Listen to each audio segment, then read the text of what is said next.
introductory information is key in moving the country forward. We would want to take advantage of the expertise and experience from the team that has been working on the various programs with FAO. As you could have seen from the program, we have a number of speakers that are lined up to speak to us. And I hope that we shall all attention, listen to their, and thereafter, during the discussions, we raise our issues and provide our own perspectives. There will be ample time for questions, comments, but I also want to request you to take advantage of the chat so that you can already start posting in your comments, your questions, or your inputs, so that everybody can benefit from our experiences. Without wasting any more time, I would like to hand over to Madam Christine Akelo, who is going to be the moderator for this webinar.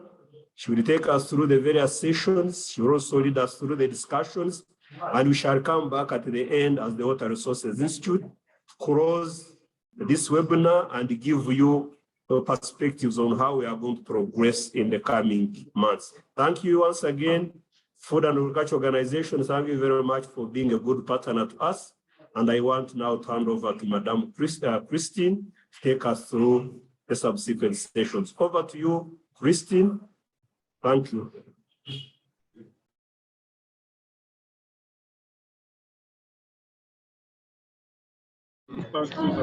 Yeah, good morning, everyone. Good morning, colleagues from FAO, implementing partners, and colleagues from Water Resources Institute. My name is Christine Akelo. I work with FAO and I'm based in Lira office. I welcome you all for this 5th webinar, and I would like to invite our first speaker who will make an opening remark, and that is Dr. Kennedy. Is Dr. Kennedy online?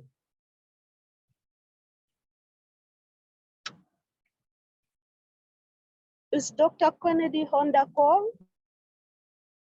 I haven't seen Dr. Kennedy logging in. He hasn't logged in. Yeah, he is joining. He's joining in a moment. Okay, thank you. Okay, so as we wait for him, I urge us to participate actively and giving our views, our opinions, suggestions, and experiences that will help us improve on our systems and programmings moving forward. So I am also, just to let the participants know, I am also on the route from the field to the field office. So in case my network becomes wavy, you will bear with me, but I'm on the call till the end.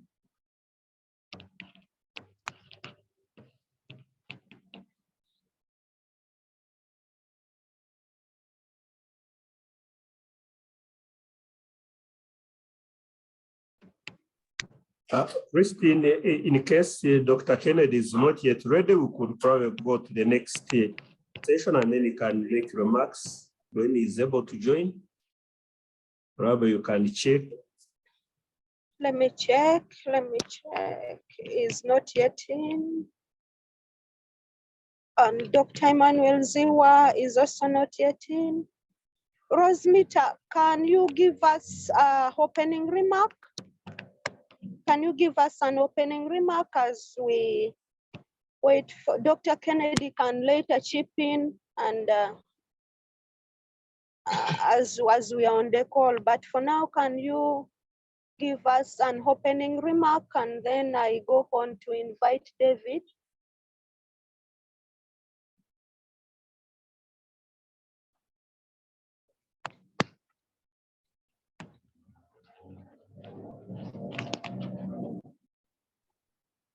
Please unmute your mic. You are talking to us.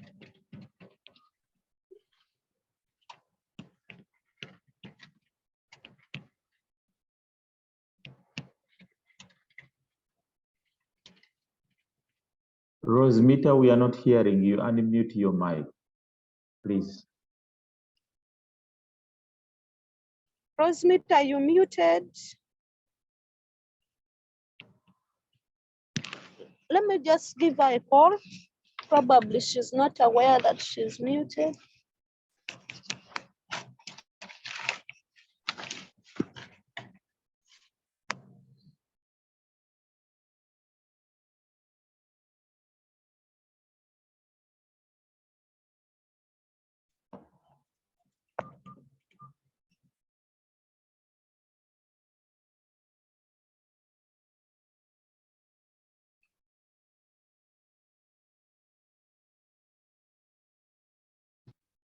I don't think she's muted. I think she has a sound problem.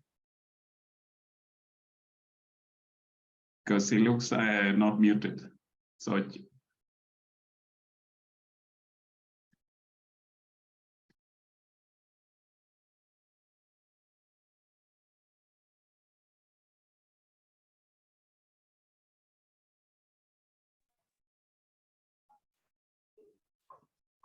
Hello. Hello. Yes, I'm called Sheila Chichoncho. As we wait for Rose has unmuted me.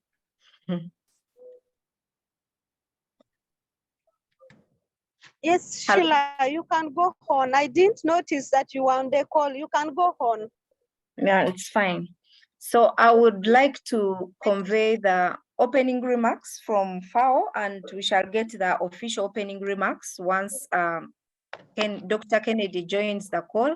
I would like to take this opportunity to thank Ministry of Water in collaboration with the Water Resources Institute for allowing FAO Uganda to once again, for the second time, participate in their regular webinars that help us to share our experiences on what we have been doing, especially in climate change resilience, but most importantly in issues to do with water and food systems. And I would like to say that we are honored and privileged to be able to share, especially from our field experiences.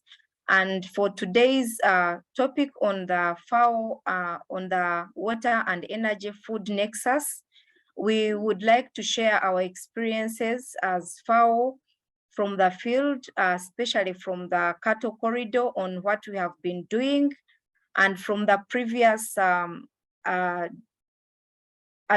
you can see, this builds from the previous webinar where we shared on the approaches that we use, but most importantly here you will see a lot of how communities have been enhanced in terms of their capacity to be able to build their resilience on water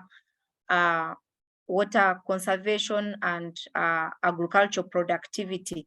Without taking a lot of time and also entering into the prepared keynote remarks that will later come on from Dr. Kennedy, I would like to stop here and allow the other speakers to speak. Once again, I'm called Sheila Choncho. I'm the National Project Coordinator for GEF LDF project, where these experiences are being drawn that will be shared in this webinar. Thank you so much.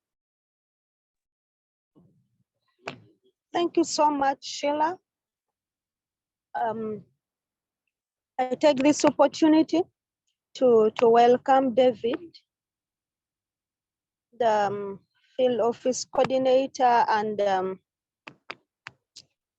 coordinator for LDF GF project. Okay, thank you, Christine, for giving me the time. Yes. I would like to share something. Maybe you can unshare this one. Okay.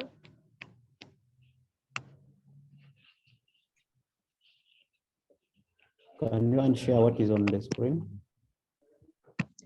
Not yet. We are not yet able to see.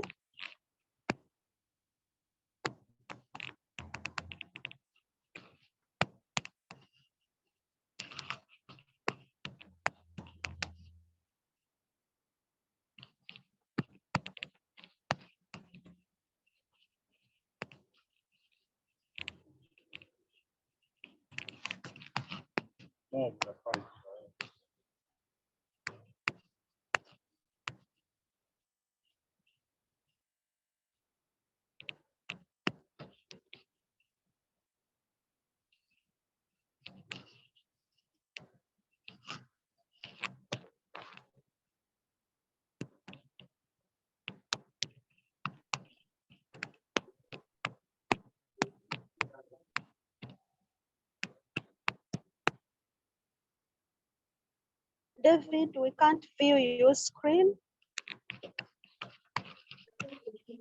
Okay, do you see my screen? Yes, we are able to see now. Yeah, good morning, participants. Welcome to this webinar on water, energy, food, and nexus, and the implication for climate change security in Uganda. My name is Ogwang Dickens David. I am the field coordinator, FAO based in Lango sub-region. Yeah, in collaboration with the Water Resource Institute and FAO, for this webinar, I would like to present to you the background of this webinar. We know that water, energy, and food are essential for human well-being, poverty reduction, and sustainable development. David, can I request that you put in a It's full projected that presentation mode? the demand for fresh water, energy, and food. David, if you can put in full presentation mode, if you hear me. Due to demographic changes, economic development. David, Okay. David. It's okay. Is it seen clear? Hello? Yeah, you clear, but the participants are requesting. Yes, please, Christine. The participants are requesting that you put on presentation mode. Yes, I've done that. Can it be seen? Are you able to see? Yes, they are. It's okay now? We are able to see. Okay. Yeah, I was saying that according to World Economic Reform in 2011, we know that water and food are essential for human being, poverty reduction, and sustainable development. And you know that the demand for fresh water, energy, and food will rise due to demographic changes, economic development, and also international trade, among other issues. Also, water, energy, and food are important causal factors for climate change that we should take note. Therefore, we believe that security of climate change is heavily dependent on the nexus of these three nexus in 3 dimensions of human livelihood. As you can see from the pictorial, we know that these things are interlinked: food, energy, water. They are interlinked, and they have to have synergy in them such that they can support livelihood. And because of this, it has implication in terms of climate change. We also know that climate change also has additional stress on water availability, quality, and causes extreme events such as floods and drought, which have severe economic and environmental consequences on human lives. Sorry.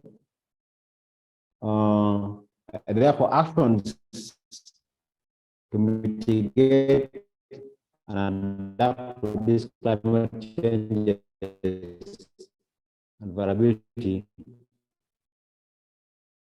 have a strong implication for surface and groundwater system and its uses. We are also aware that changes in energy usage and types of energy example, fuel versus biofuel affects also water usage and on agricultural production. The resulting allocation for water between water, energy, and food, such that constant sustainable management of surface and groundwater bodies, especially the transboundary one, are very well in proportion to the world's. So this webinar is intended.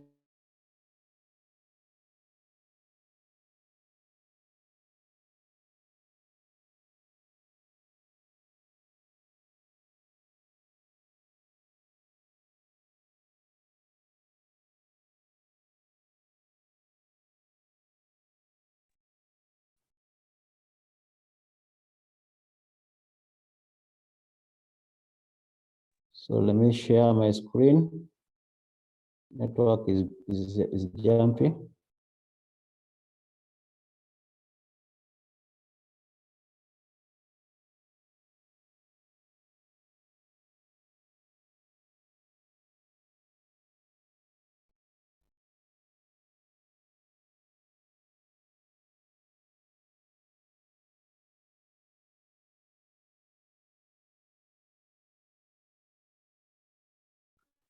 So we find that this webinar is very important in that just to increase stakeholders' awareness on the importance and relevance of these nexus of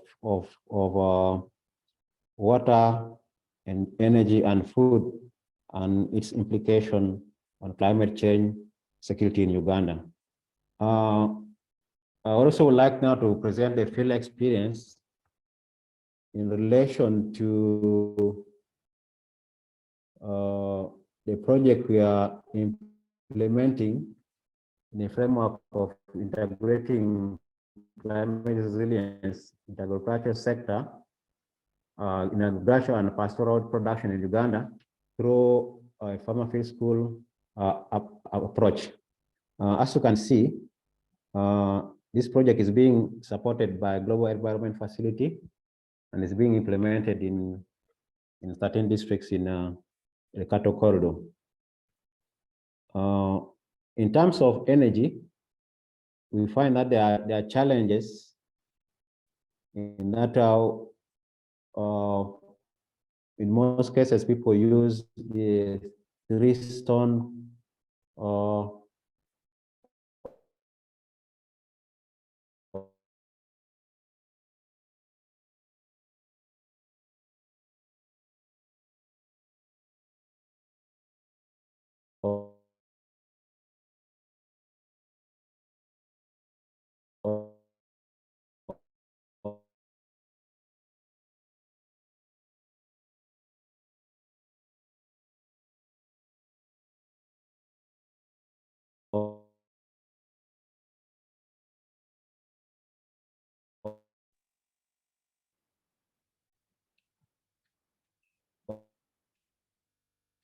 David. David.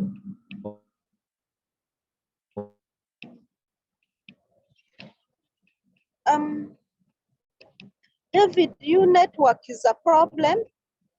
We can't hear you well. You have been breaking all through. Are you able to relocate to a room near the server, the network server in office? Your network is not very good and participants are struggling to hear you. And we have missed a lot from you. Kindly try to relocate to a point near to the server.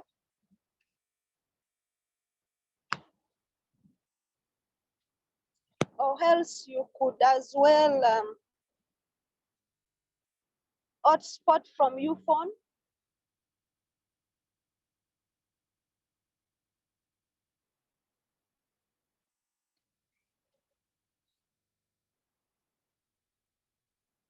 Have we lost David?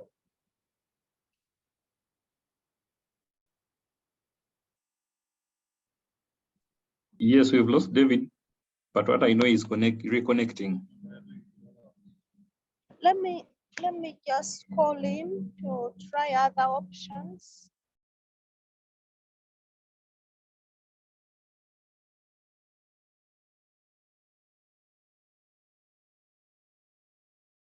Network issue, Christine. I hope now I can share my screen again. Can share my David, screen again. you have been breaking throughout your presentation. Do you mind relocating to a point next to the server, the internet server? Could be more clearer while there. Okay, let me relocate to a better place.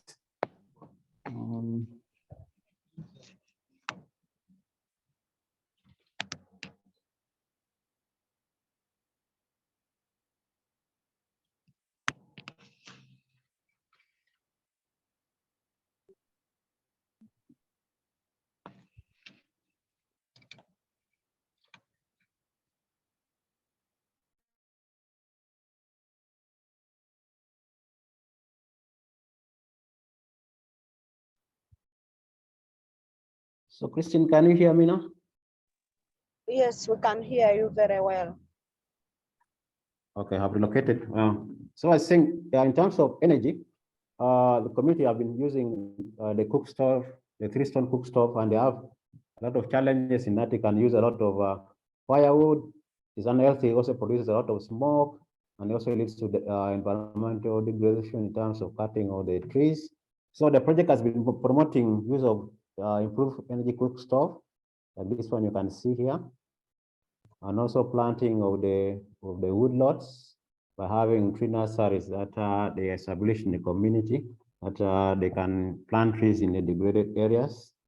These are some of the improved stoves. There are various types. This is the Lorena type that you can see here. Also, in terms of energy, production of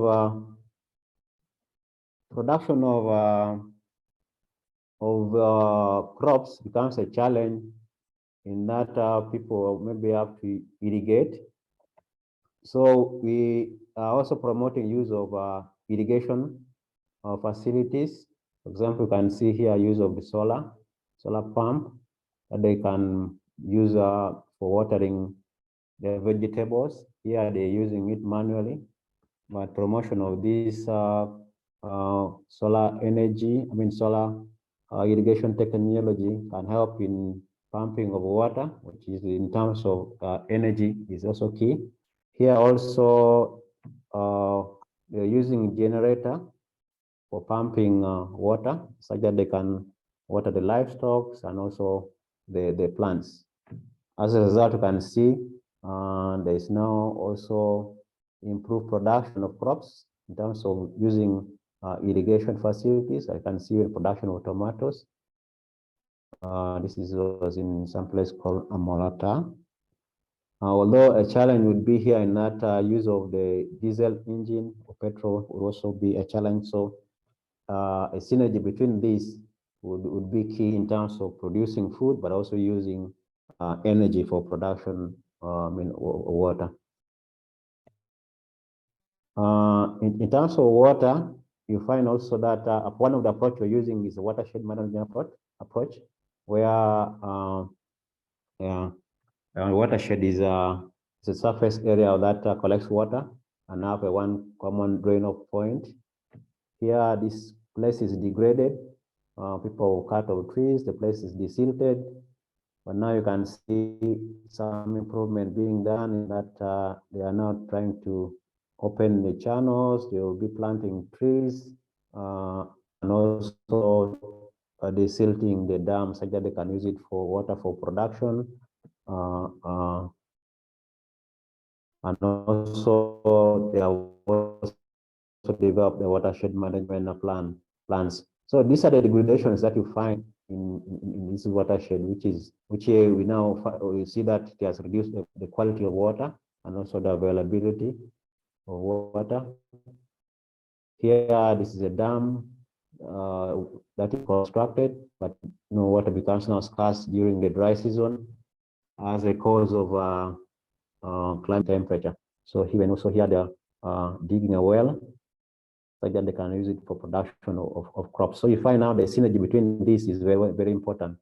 Production of water, and then also for production of food. These are the graded areas that is going to be regenerated naturally. In terms of food production, you can see livestock here in the farm field school approach. They try to detect, through discovery, they see the problems that is affecting the livestock, so that production is improved. Here also they're producing vegetables and using one of the climate resilience approaches like mulching, so that there is food production and also use of improved seeds. Here, because of this gentleman previously had a problem of pest caused by climate change, but now when he would tie these goats on the veranda, sheep on the veranda, they were prone to a lot of diseases as a result of maybe increase in temperature and also weather changes.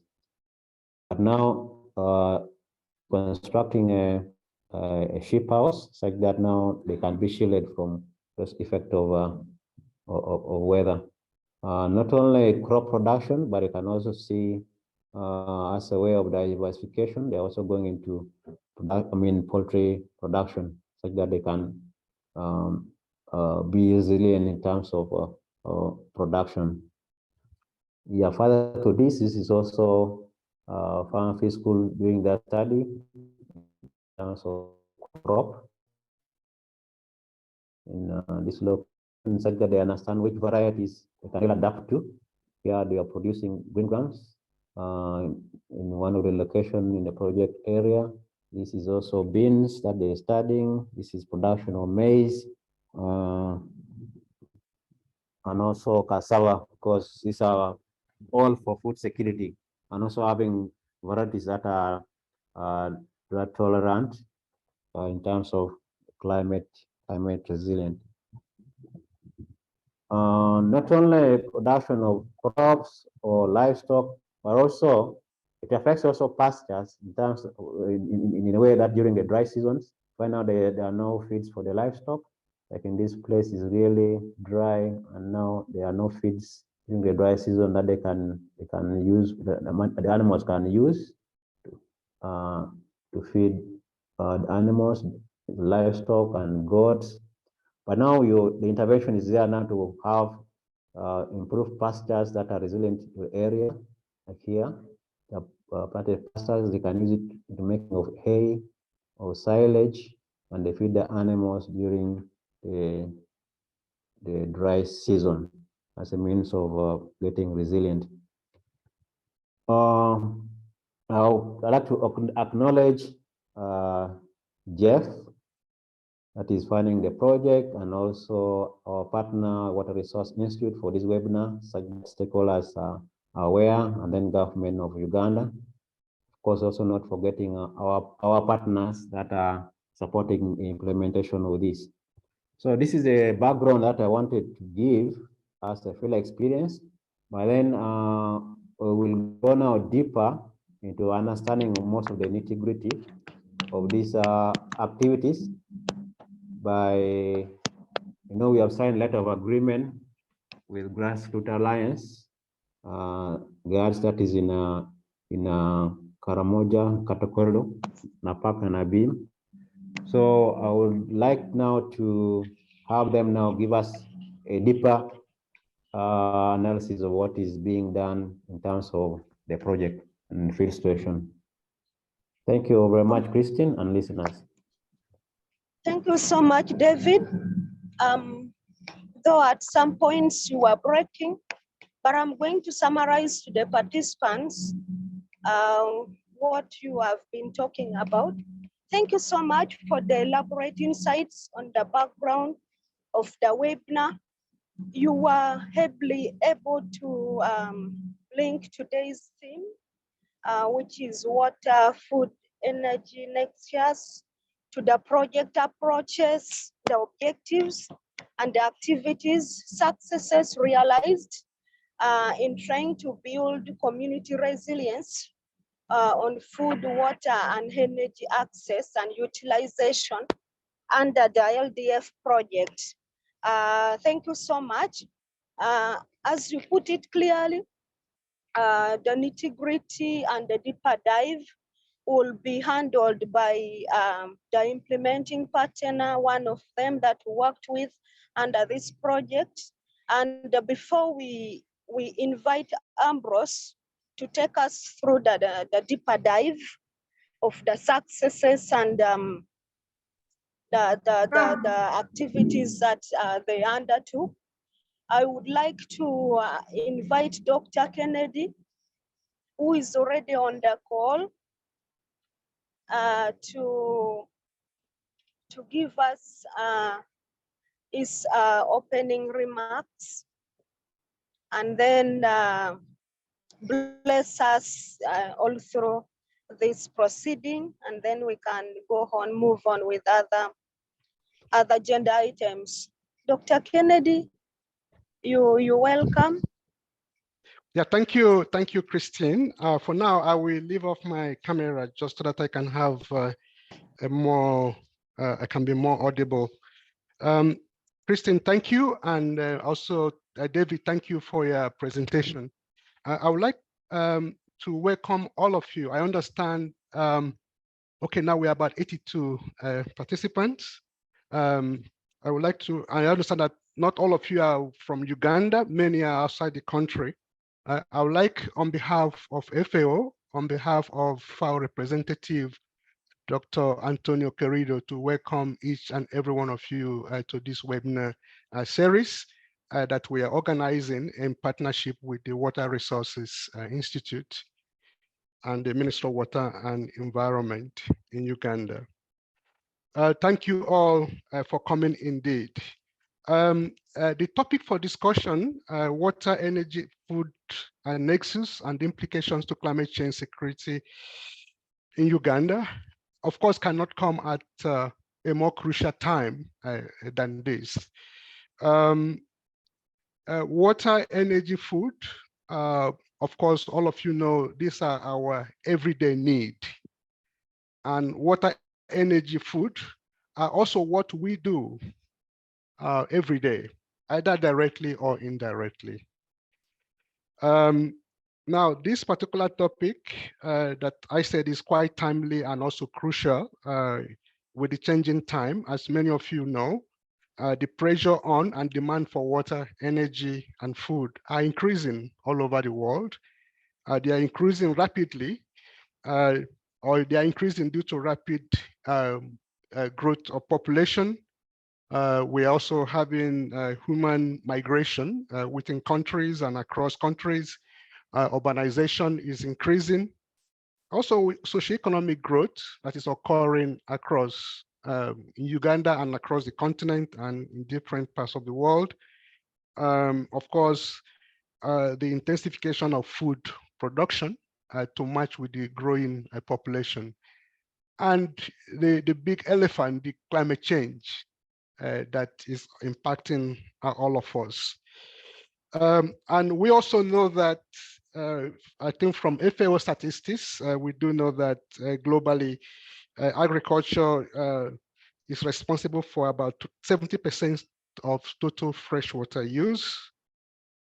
And we also know that in food production and supply chain, we need about 30% of total energy that we produce. Now, looking at these percentages, and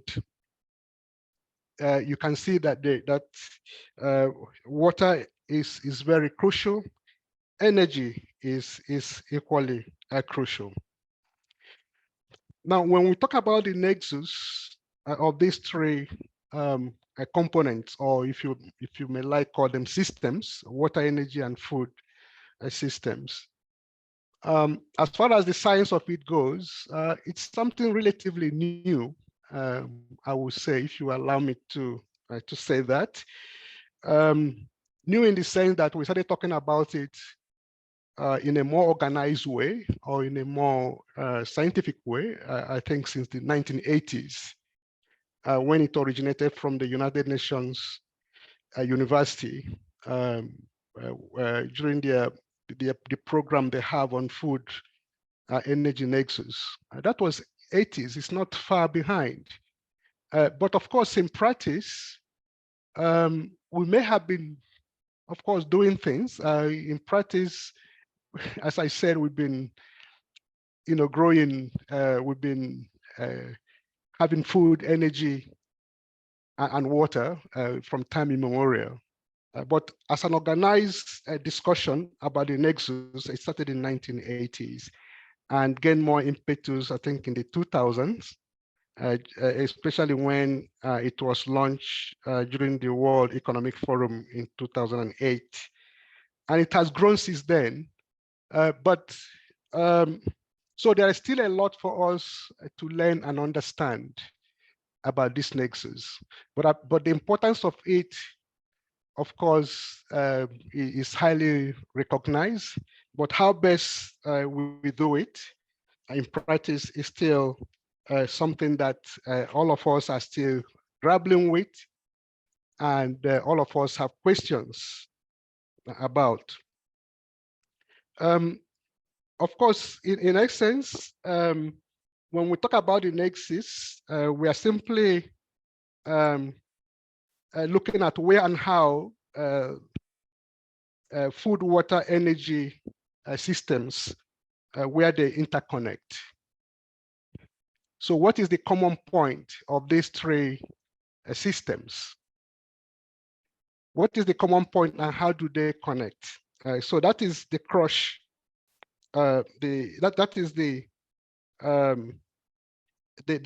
matter. That is what is in front of us. Where do they connect and how do they connect, and what role do we need to play? And what role do we need to play in this nexus theory and approach?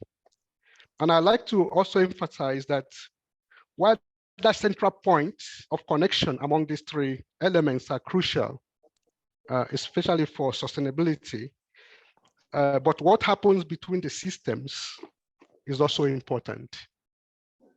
The connection among the three systems are important, but what happens between them, what happens between food and water is important. What happens between water and energy is important. What happens between food and energy is equally important.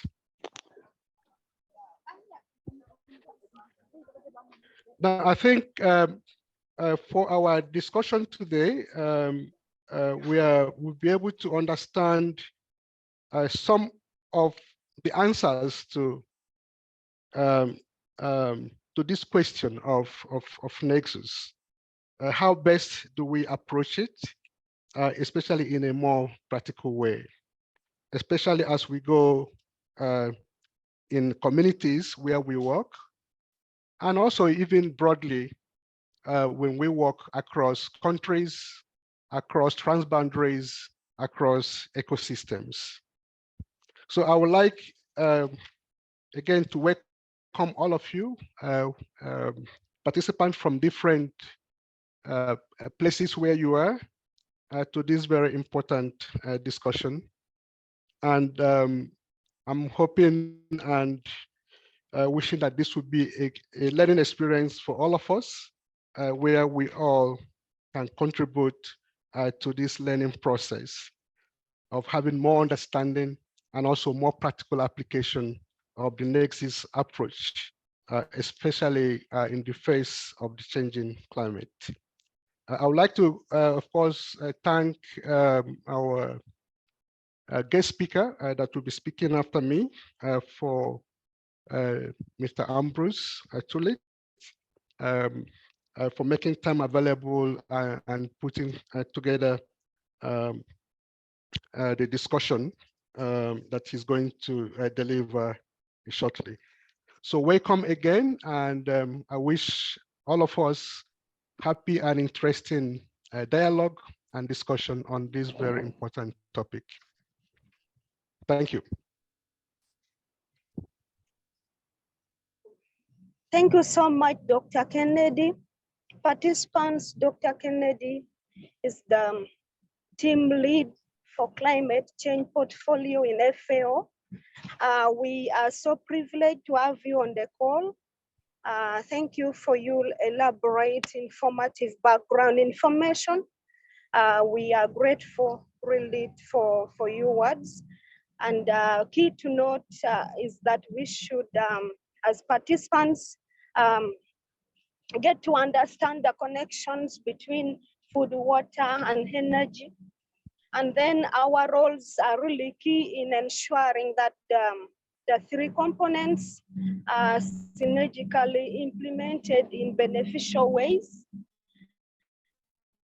And then finally, a key point was that we need to identify crucial entry points to ensure sustainability of the three components as they interact. Thank you so much. I will go on to invite Ambrose Tollett. Ambrose is the Chief Executive Officer for GAD. GAD is Grassroots Alliance for Rural Development, and it is one of the implementing partners that we are working with under this project. Ambrose, over to you, and you're most welcome.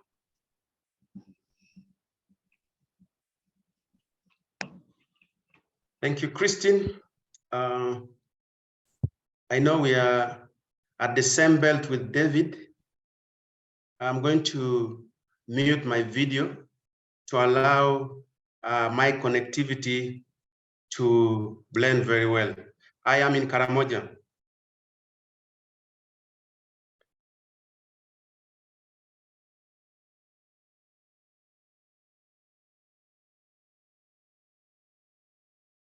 I'm trying to connect, share my, okay. Before I unpack the subject matter this morning, once again, my name's Ambrose Tollett. I am the founding executive director of Grassroots Alliance for Rural Development. It's a relatively new organization in Uganda. We founded GAD based on the experience, the successful experience that I and my other colleagues, when we were working in South Africa, particularly I was working with UNDP in South Africa. The discussion or the narrative of the nexus started at that time. At that time, we were focusing on the triple nexus of humanitarian development and peace. But most importantly, I was tasked with the responsibility of designing a project to address issues of vulnerabilities, youth poverty, and lawlessness in South Africa. And we selected KwaZulu-Natal. For those who know KwaZulu-Natal, it's like Karamoja. We had a project which is similarly addressing the issues of water, energy, and food. I did see that project within 12 months change lives because the entire value chain was in play. And as a result of that, in Uganda, we call it a Nugu. I had a positive Nugu and my colleagues and said, we should go back home and do something. And that is how Grassroots Alliance came to being. And I'm very glad and grateful to FAO for accepting to work with us over the last 2 years in trying to showcase some of these ideas that it is possible for us to build resilience of the households. So having said that, I would like to say I am very elated to have been not only selected to participate, but to present a keynote speech on a very important topic, which is captivating in terms of its challenge today, but especially when you look at the dimensions it takes. It is emotive, it is political, it is economic, it is environmental, it is a security issue, it is everything. So Dr. Kennedy has put it right. Food, water, energy is everything. So I am happy to share with you the experience that we have had. I am happy that David has entered some of what we have been doing jointly. And I'm very glad that Ministry of Agriculture and Livestock, Ministry of Agriculture, Animal and Livestock Industries has been supportive, plus the district local government of Amudat and Napak. But most importantly, I would like to thank both Christine and David, who have been very instrumental in guiding us. Thank you. As David and Christine has said, this technical note is on water and food, water, energy, food nexus for climate change security presents the context, impactful experience and lesson drawn from the implementation of climate resilience initiative using the farmer field school and watershed management approach in the 2 districts of Karamoja by GAD, of course, with support from FAO, MAIF, and Global Environmental Facility.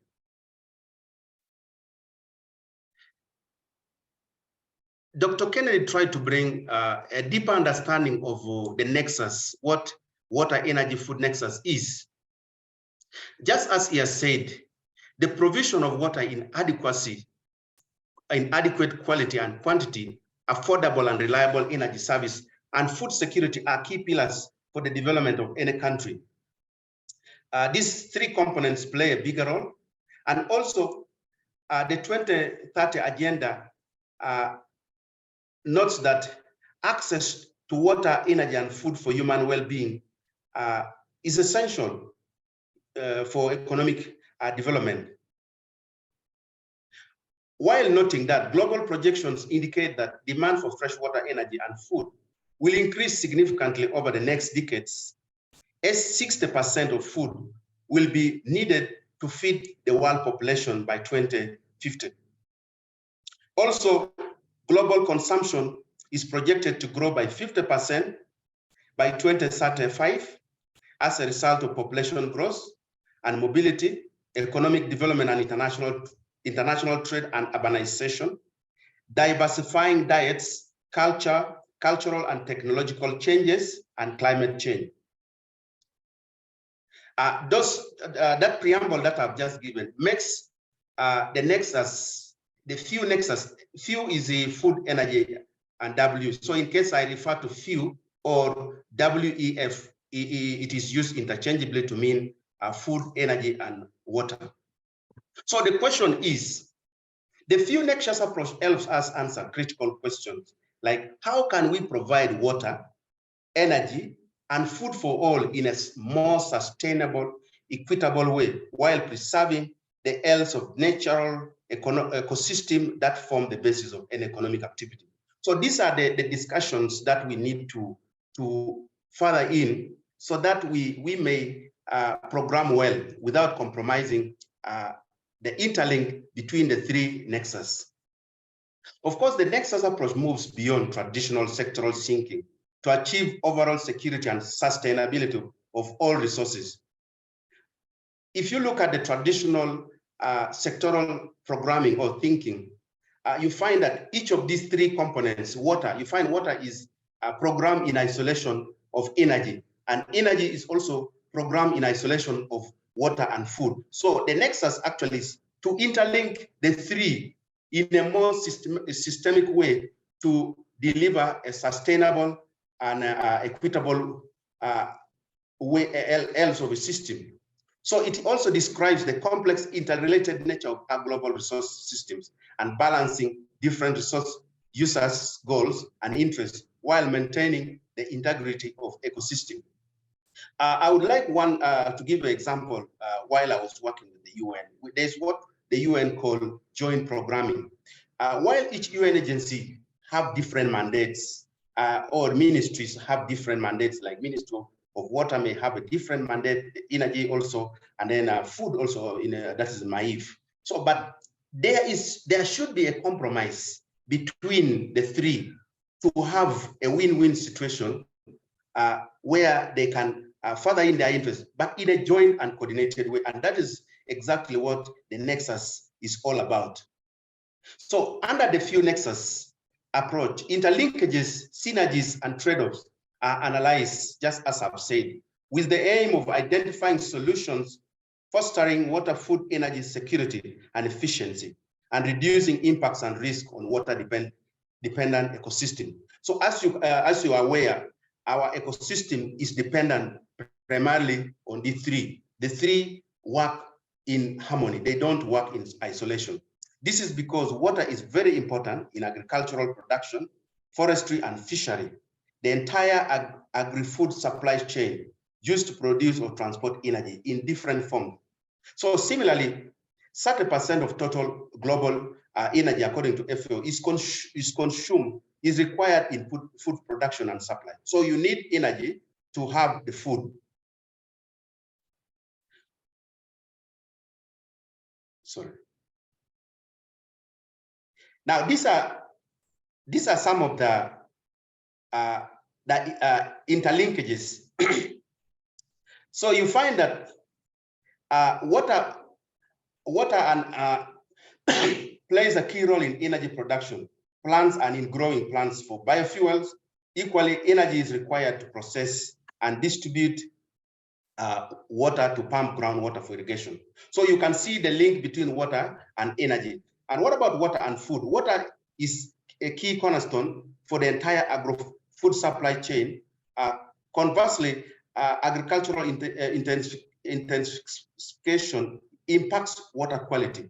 So that again explains the link between water and food. And food and energy. Energy is essential input throughout the entire agro-food supply chain, from pumping water to processing, transporting, refrigerating food. In this process, you'll find that conflicts always arise around land use for food production. We have seen conflict which has emerged between cultivators and livestock herders. We have seen conflict between industrialists and pastoralists or agro-pastoral communities. So these are some of the relationship that we are talking about, that the three elements are interlinked. Now, looking at the linkages further, in a nutshell, we need energy to produce, transport, and distribute food, as well as extract, pump, lift, collect, transport, and treat water. So this figure here, as you can see, it explains the link of food, energy, water. The link between food and water is irrigation. And the link between food and energy is land use, the element of biofuels. You saw in some of the pictures of David, how some communities are struggling in using water to produce food, while others are using fuel to pump water to produce food. And here, the link between water and fuel is about processing, distribution, and treatment. Now, what are the benefits of this nexus approach? Of course, many of you are wondering, what is the benefit? Why are we talking about the nexus approach? The nexus approach is something which is now emerging. In terms of economic benefits, we have resilience in the face of climate change, reduced risk and associated costs from floods and droughts, greater value added in agriculture, increased efficiencies in the consumption of resources and use of infrastructure. Can somebody give me a feedback? Am I audible and clear? You're very clear. Yes. Oh, thank you. Loud and clear. We can hear you. We can hear you. The social and environmental benefits includes improved conservation and the recovery of ecosystem habitats, And then we have also the regional cooperation and geopolitical benefits. I have brought this because the context where I am operating from is basically as the three international cross-border connections, that is South Sudan, Kenya, which interacts in Uganda in terms of the impacts of climate change. In terms of regional cooperation, we have enhanced cooperation in the management of shared resources, including the adoption of cross-border agreements, common regulation and protocols, and increased cross-border investment. But you can also narrow this in terms of the cooperation with the intersectoral cooperation within, for example, government, for example, in terms of the UN agencies, for example, in terms of civil society organization who are active. So you can actually amplify and widen these benefits so that you can harness the shared results. Looking at the context of Uganda, Uganda today is faced with water, energy, and food insecurity challenges due to its vulnerability to the impacts of climate variability and climate change. Besides, Uganda is environmentally challenged, such as deforestation and land degradation, food insecurity and loss of biodiversity due to increasing urban population and low economic growth, overexploitation of web or fuel resources, encroachment on wetland, riverbanks, and conflict, poorly coordinated market reforms, and poor governance in the web sector. As you can see, I have extracted this map of Uganda, which shows the average precipitation and the mean temperature. So from the map here, you can see that Karamoja is more prone because of its natural location compared to other parts of Uganda. And this, when you are talking about the three nexus also come into play in a more critical way in these areas as a result of low levels of precipitation. But as the levels of precipitation is low, you can see that here the temperatures is high. By the way, these yellow parts that I'm pointing here, the grid, are actually the hills within Karamoja. So most of the regions are actually experiencing high temperatures, which is as a result of climate change. Now, Uganda has witnessed frequent, of course, as a result of that, Uganda has witnessed an frequent and severe climatic hazard over the last 2 decades. Most of these adverse events have occurred mostly in the semi-arid and fragile ecosystem within the cattle corridor and the mountainous regions whose livelihoods are nature dependent. We have had incidents of Bududa, that is in the Mount Elgon region, and then the southwestern Uganda, which is the Kasese region. We have also seen in the cities of Kampala as a result of urbanization and poor planned development. We have seen cases of floods, which are predominantly most of the time.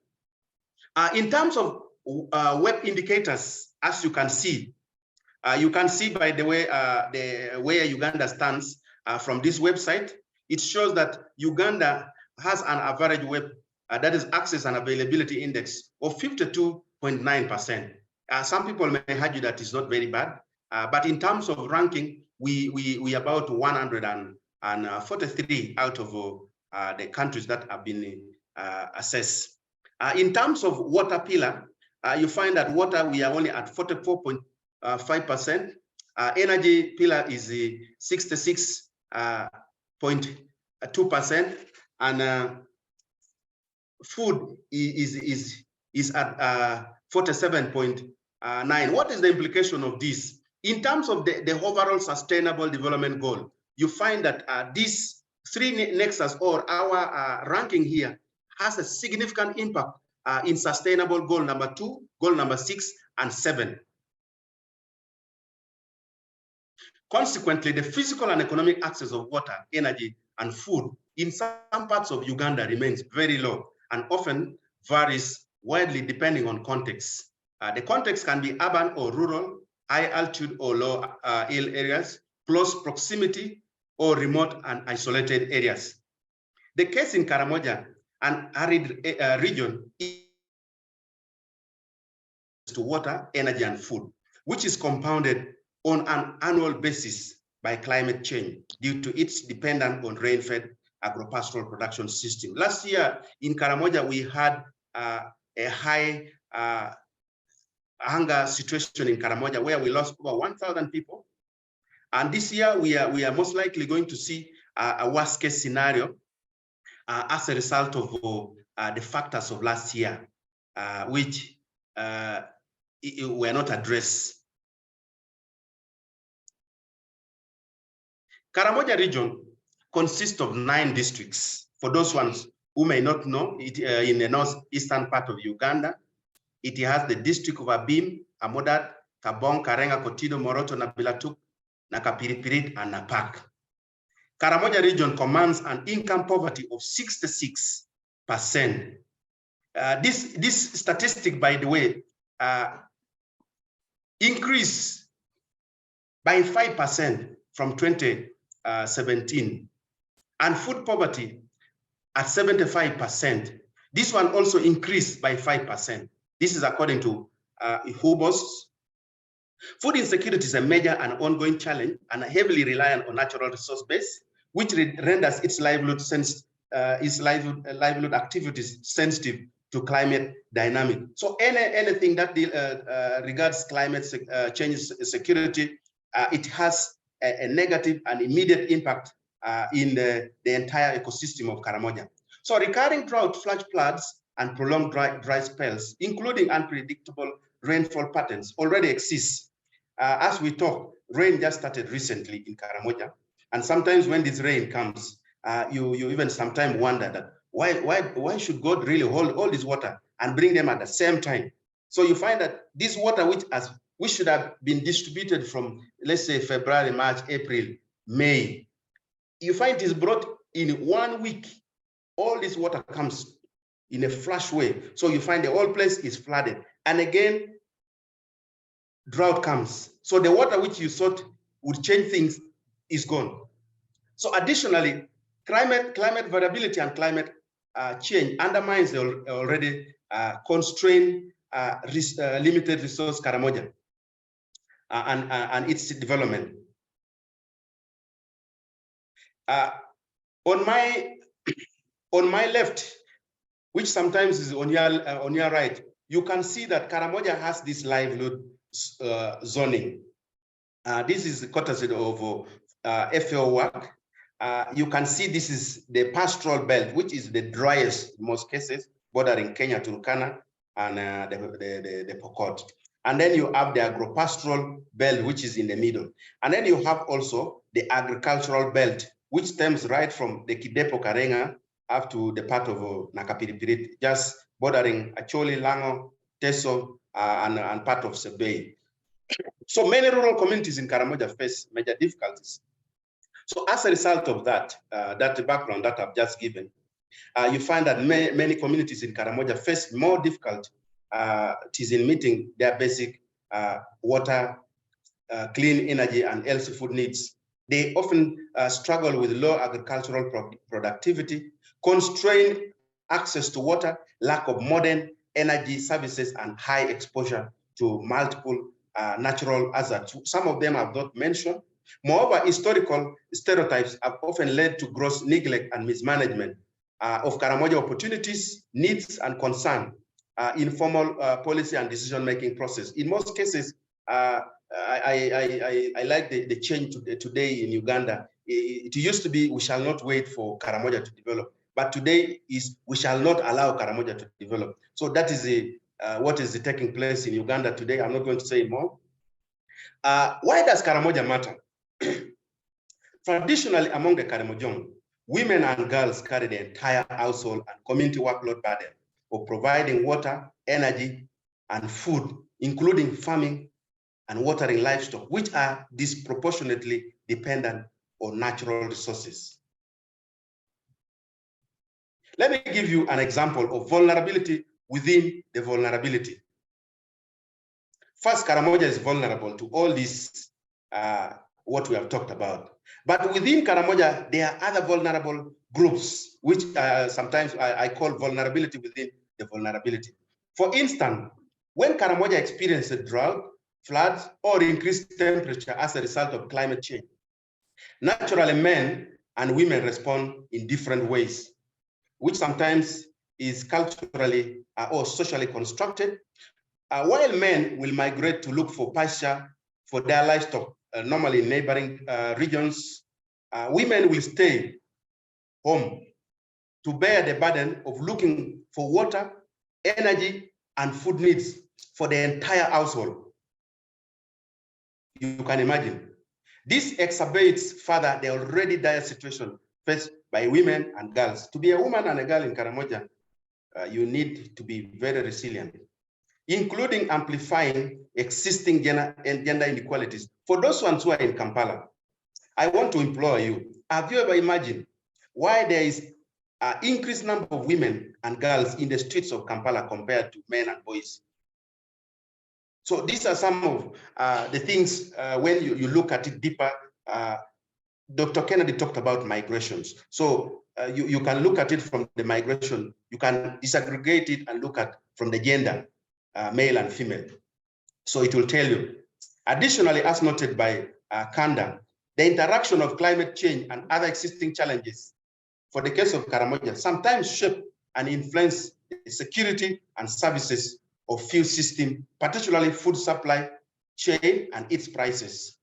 So the prices of some of this is shaped by the influence or the interplay of other factors, energy consumption and water availability, while simultaneously altering the ability of the ecosystem to meet human fuel demands and also human capacity to adapt and cope. Now, again, when you look at the map of Karamoja in terms of the average rainfall and temperature, the other one we are looking at Uganda, you find that this is how Karamoja looks like in terms of the rainfall distribution. So you find that it again follows the ecological zoning or the zones of Karamoja, which we talked about earlier, and the same to the temperature. As you can see, it is basically worse. Now, looking at the security of each of the three elements, let's look at water. Water security is defined in the context of water quality, quantity, quality, and accessibility for human use and ecosystem functioning. While in some regions in Uganda, the availability of water resources is comparatively stable and sufficient, in Karamoja, the seasonality of rainfall constrain water availability. This is just an example of the pictures you see there are examples of the situation when it becomes terrible. You'll find that the demand for water is high. And here is illustrated the linkage between energy and water. So as you can see here, most people in Karamoja draw water from drilled borehole, valley tanks, dams, and riverbeds during the rain season. Although piped water connectivity has improved, it is predominantly urbanized and high-priced.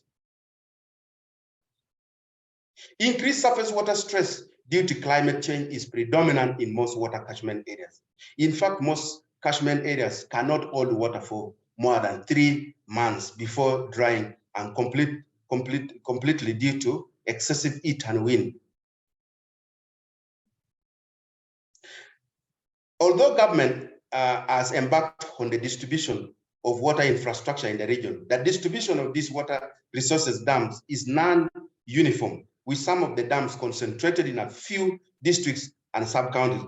From the map here, you can see that the water, you find that water is only concentrated in the few existing water facilities in the region. So you'll find that it is concentrated here, and then it is here, and then you see external movement here, migrations. This is the Turkana. But while the Turkana are migrating, you find that the Bokora are also migrating, the Gia are also migrating, the Piana also migrating. So all this, and then you get from this other side also recently, I was in Kenya. I saw the migratory patterns of the pokos of Kenya. They come up to central Nakapiripiri. So these are some of the things. I'm glad that Minister of Water is here. So some of these needs equity. In the face of changing rainfall patterns in the region, the solution to addressing water insecurity lies in building resilience to water scarcity and flood control using smaller valley tanks alongside large dams, holding inter-annual storage to capture water sufficient to last 3 to 6 months, including promoting simple water harvesting technology for rural households. Also, when we are talking about water, we should also look at the management of water, which is normally in the water user committee of 9 members. Some of these are non-existent. They only operate when the bowl is being sung or sung. I'm not reading this properly. Sorry.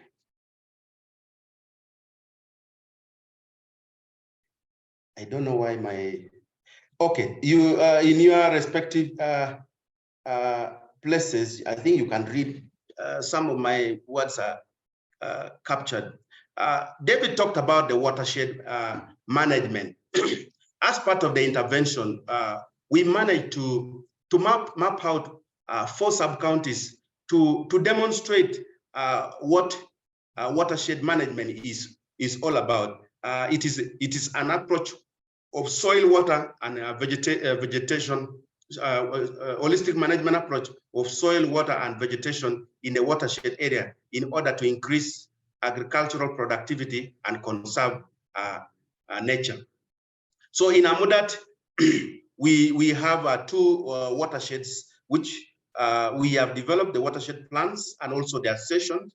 We have in Kaishom and Katukumok, and then in Napak we have Karuko and Lumuria. They are all in the sub-counties where we are operational. So, but one other things that we noted during the watershed mapping was that the local communities noted that besides watering livestock, because most of these water facilities is made with the mindset of providing water for livestock. But livestock cannot be on their own. It requires also people to take care of them. So they use the water for drinking from the dam, including brewing, including cooking and bathing.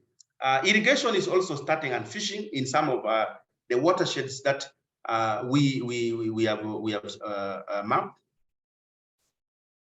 And then the energy.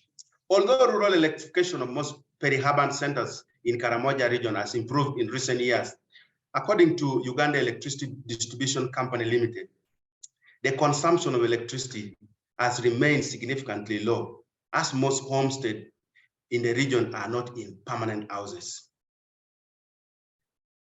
But also the issue of the cost, opportunity cost comes here.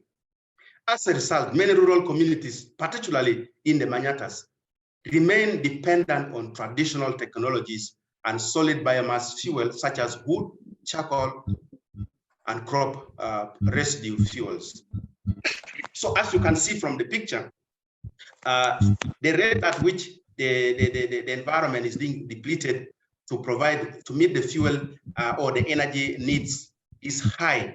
And most of the energy needs, by the way, in those other neighboring districts or cities of Karamoja, their need is always met in Karamoja in form of charcoal, which is alarming.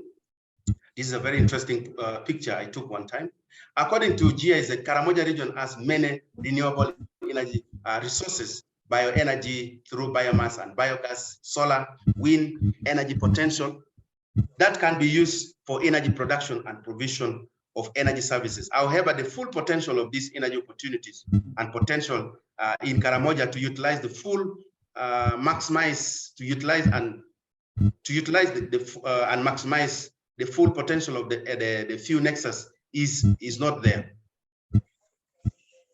Now, the reason why I have underscored these 3 nexus in terms of their security is for you listeners to appreciate how these three components operate in terms of their challenges that they face, but in terms also opportunities that we should have actually had in terms of bringing our intervention to address these three segments concurrently or in an interlinked way. As part of the few nexus modeling, GAD has been modeling with support from FAO. We have been modeling the few nexus programming. GAD focused on enhancing gender ecosystem adaptive and mitigation capacities at community level by promoting bioenergy, including wood fuel, plantations, and energy-saving technologies. We have tested what we call regreening, which has worked. Unfortunately, I did not put the pictures here. So as you can see from the pictures, most of the women are trained on how to use energy-saving stoves. Folks, when you listen to fascinating experience and testimonies from women where God has introduced the use of energy-saving stove for cooking, for us to achieve the impact of what we are doing in the region, most of our intervention, we adapt it to the traditional approaches. Why don't you pass? You are pressing. Hello, is somebody giving me feedback? Hello? Hello? Okay, in Karamoja, for us to succeed in the introduction of mud stove, we had to segment it in terms of women, elders, and community use. So for the women, we use the women to do their own research in cooking, but also in calculating the amount of money that they waste in using firewood for traditional cooking, as you can see here, versus this. So we get equal amount of firewood to use for cooking here and equal amount of firewood here. The balance of firewood from each of them we sell. And when we sell, we translate that money into analysis and say, supposing you use this for the whole year, how much money would you save? And then from this other side, the local stoves, how much money would you lose in this? So when we use this, the balance from the bundles, we sell the firewood, and then so as a result of that, you find that there's high acceptability from the women, but also from the elders. We noted that most of the elders they use this suka for covering themselves, and then firewood.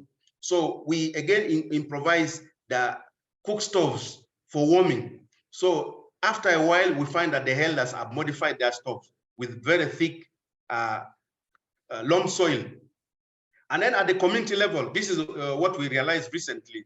The district of Napak, especially the sub-counties of Ngoleriet and Lopei, are very prone to fire outbreaks, which most times destroy the manyatas.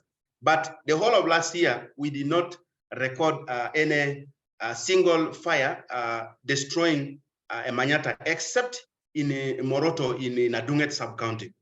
And when we had reviews with women, the women testified that it is as a result of using the cook stoves. But also when we visited, this was in 2019, this is the picture here, where we did in Kotido. But this, when we went to the same community, we found that they had innovated to a bigger one to accommodate for brewing of local brew purposes.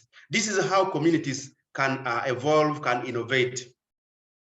Now, vulnerabilities to food security. Karamoja population is highly dependent on subsistence agriculture, which is sensitive to climate condition, making agriculture one of the most vulnerable sectors to the impacts of climate change. As a result, the region suffers from chronic food insecurity due to combined impacts of high levels of poverty, conflict and insecurity, low human capital development, and unfavorable climatic and weather conditions. According to the IPC, Karamoja region continues to have the highest food insecurity and malnutrition levels in Uganda due to the factors that I mentioned above. You can see I have put here two livelihood systems in Karamoja, which This is a livestock. As you can see, there's no grass. And then this one is crop. Climate change has the potential to increase food insecurity. Existing threats on food security and livelihoods will be exacerbated by climate change due to a combination of factors. That is the frequency and intensity of climate hazards, diminishing agricultural yields,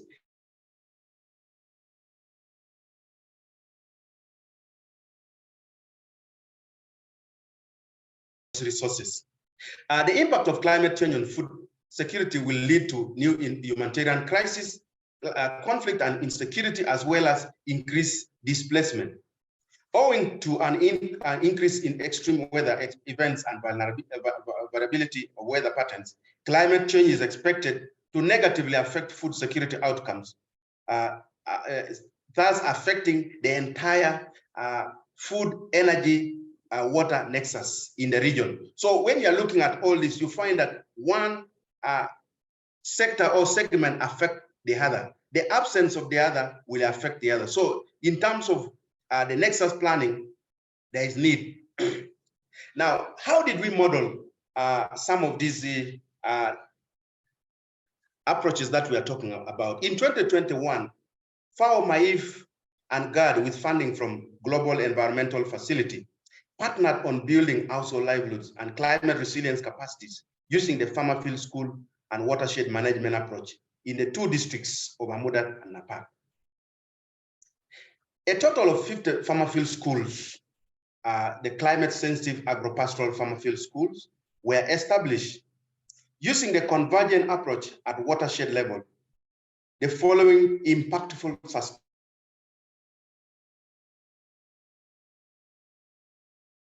between water, energy, and food. David tried to explain this. When you look at in terms of water, the water need in Karamoja, as we have seen,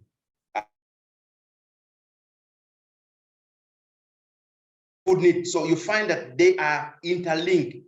They are either affected by climate, but they also affect climate. When we actually sustainably do something that promotes food availability, sustainable use of energy, and sustainable use of water, it influences the climate that eventually will again impact positively on the entire WEF nexus.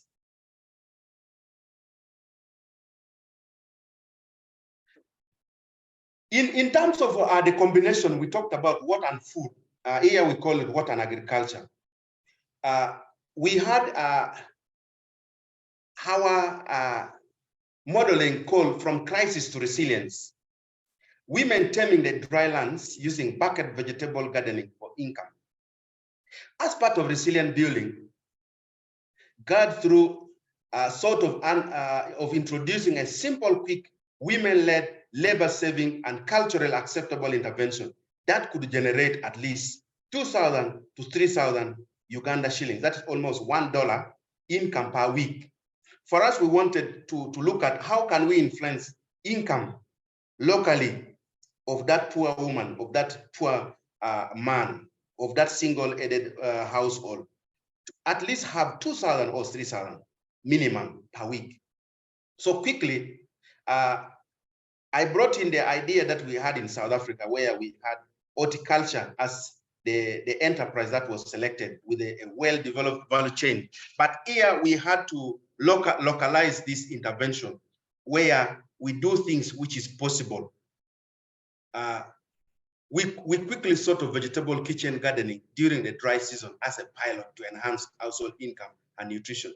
By the way, for your information, most of the vegetables, the fruits, name them, most of them come from outside Karamoja. But the question is, we wanted, how can we utilize the local market within the Manyatas? So between 2021, again, my thing, the Zoom thing is covering. We piloted this project, especially we supported the communities in Lope and Malariet sub-county. With Sukuma weekly, leafy onions, cowpeas, tomatoes, cabbages, eggplants, okra, green pepper, name it. So we just gave to the communities. We wanted to have an entry point where the community generate or start something on their own. Then we do. We do not come and say do it our way, but we first allow you to do, and then we identify the gaps. So on their own, local communities planted these seeds around the boreholes in a fenced and organized place. No training was provided except seeds during the initial stage. So what did we see? We were able to see high community commitment and optimism. You could see the community, especially women, taking up. From the seeds, the vegetable seeds that we gave, only Sukuma wiki, leafy onions, cowpeas, and okra vegetable seeds were planted. The rest were left out. We later asked why, and they were able to tell us their reason. All seeds were planted using traditional broadcasting methods. Most vegetables were crowded with yellow small leaves. There was poor growth observed in all the gardens due to limited water for irrigation. And then as part of the agropastoral farmer field school methodology, vegetable growing was improved. So we had to improve on this using a comparative approach between improved practice versus traditional. So they already had their traditional method of growing these vegetables. So our team again asked for a piece of land where we demonstrated the improved practices. So where we introduced basin planting and irrigation, we also introduced planting in rows and in coils. The idea of coils is basically to use the plaiting of the African woman. So we modeled that coiling of the plaiting of the hair. So we planted like that, and one woman had that hair. So we say we are going to use your style. We also introduced the use and application of manure from the kraals. Then we use the water from the borehole for irrigation, especially during the evening time. From the pictures, this was the initial stage. This is, as you can see, this woman, they're just spreading. And this was our team when we were now learning and asking, engaging them. We had also a team from FAO come in. And then this is what, as you can see, this was during the dry season.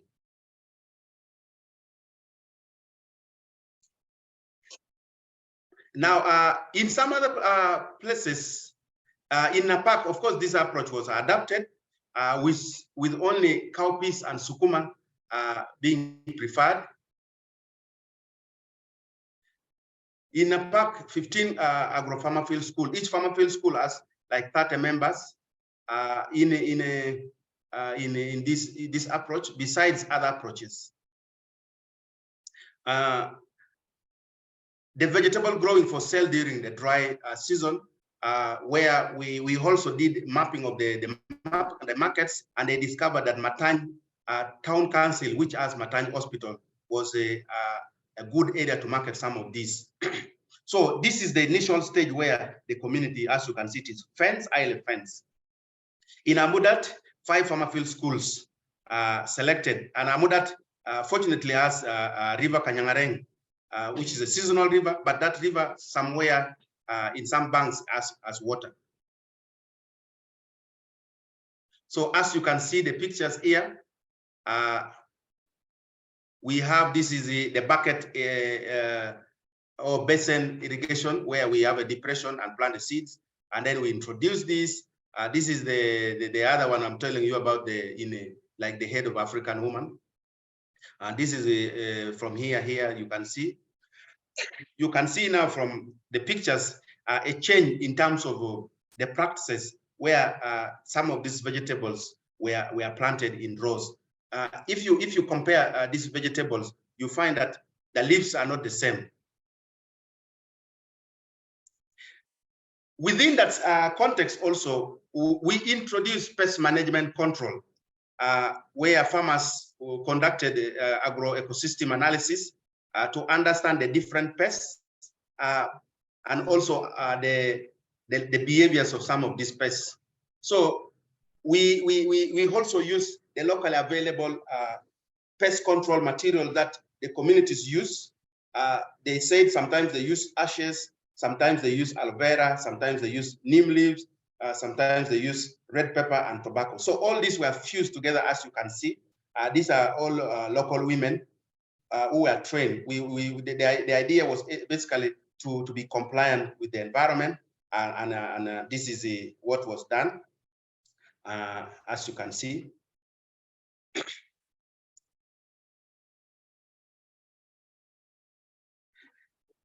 So who are the resilient champions? In Amodat, we have Ms.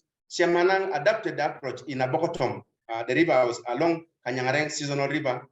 And ever since she started, she has earned not just income, but dignity and respect from her husband, who now regard her as an essential contributor to the household economy. She now employs fellow women.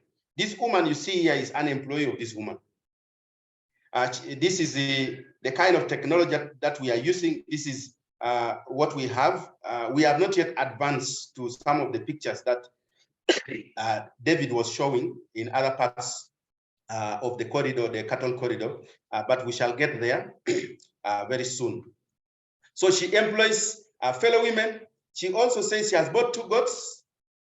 She has bought herself a dress and also paid fees for her daughters. So when these women tell you their story, for us, we look at this as very simple things, but when they tell you a story, they tell you, this was in a meeting where the leaders of the district and stakeholders were there, and she was talking proudly. While in a what is happening?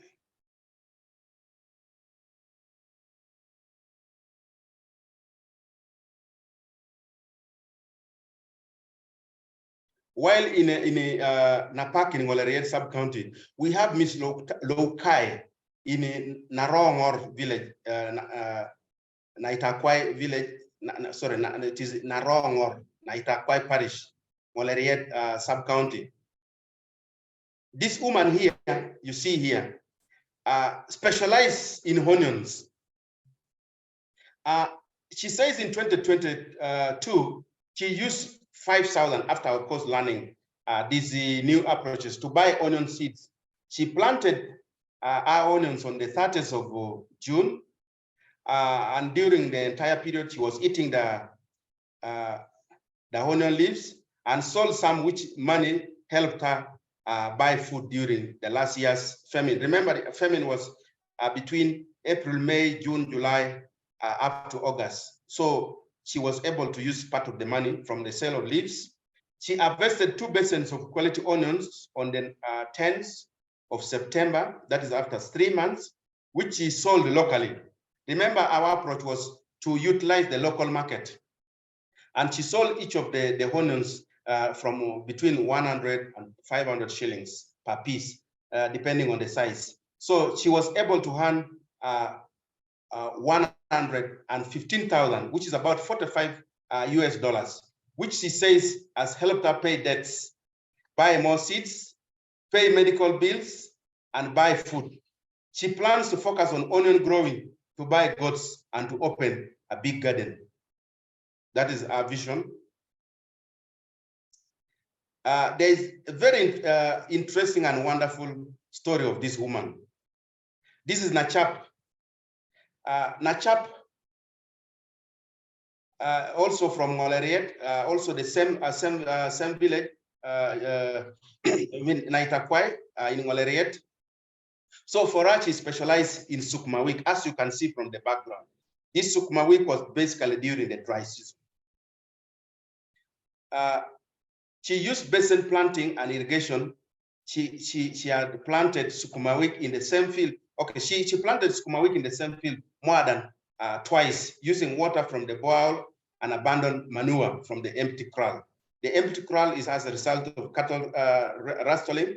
She observed that even in the absence of livestock which were raided, they are still able to use their accumulated manure in the kraal productively. Something they did not know would be useful for growing crops.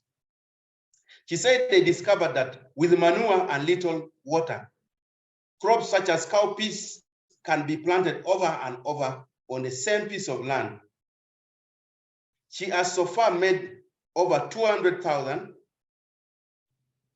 Uganda shillings, that is $55 US, from the sale of the vegetable, which has helped her buy salt, medicine, books for kids, even saving VSL, even the dress. She says even this dress she's putting on, it is from the sales of these vegetables.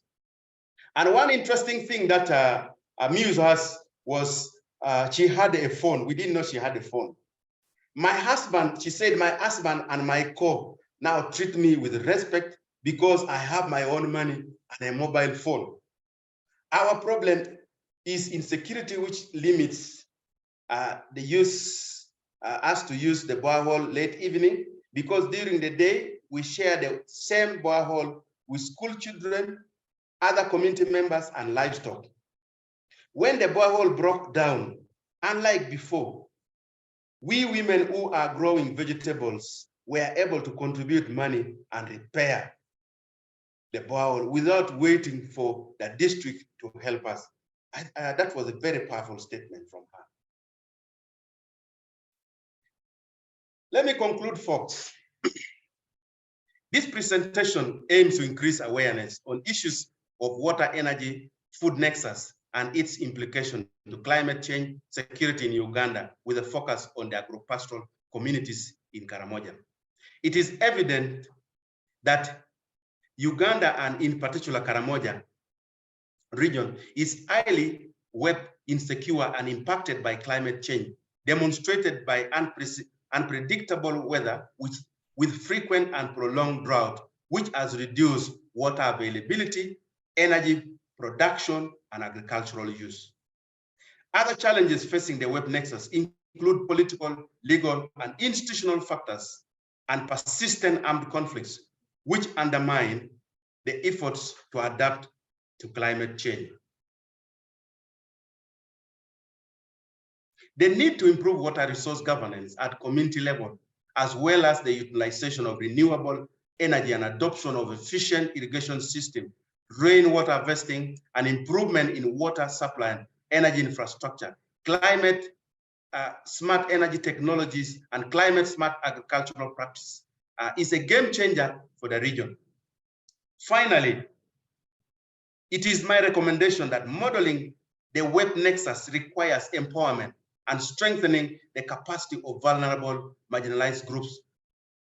Here, what I mean is it shouldn't be as the technocrats who bombard ourselves with all these nice buzzwords, but it should be translated meaningfully in the lives of those communities who are at the verge of climate impacts. And of course, ecosystem to enhance balanced power relations through inclusive participation of all groups in planning and decision making. You have noted in our intervention as GAD, all our intervention are culturally sensitive, because in most experience we have had in Karamoja, we have seen failed projects, we have seen white elephants. Sometimes people blame the Karamojons, but when you make your own plans from somewhere, the Karamojong will take it just as a passerby. But when you involve them in the planning and you test their model and you improve their models, they will hold on to it. They will also improve your own models that you have brought. You have seen from what we just showed that these pastoralists evolve. They also innovate some of, you can see innovation within the innovation to buffer against and cope with disturbance, shocks, and uncertainties while fostering adaptive management process. Ladies and gentlemen, Alakaranoi, asante sana, thank you so much. Over to you, moderator.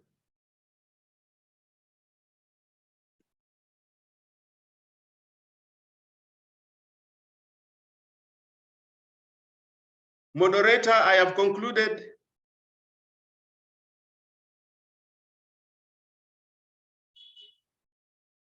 Hello? Christine? Christine, is Christine online? I think Christine was the moderator. Christine is online, but I think it's Rosmita who is coming in. Okay.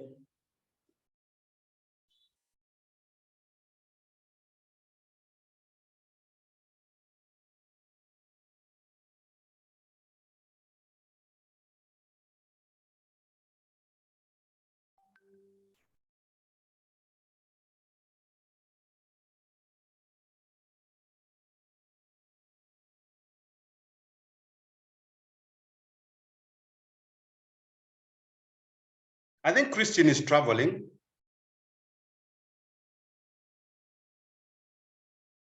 Probably she could be on a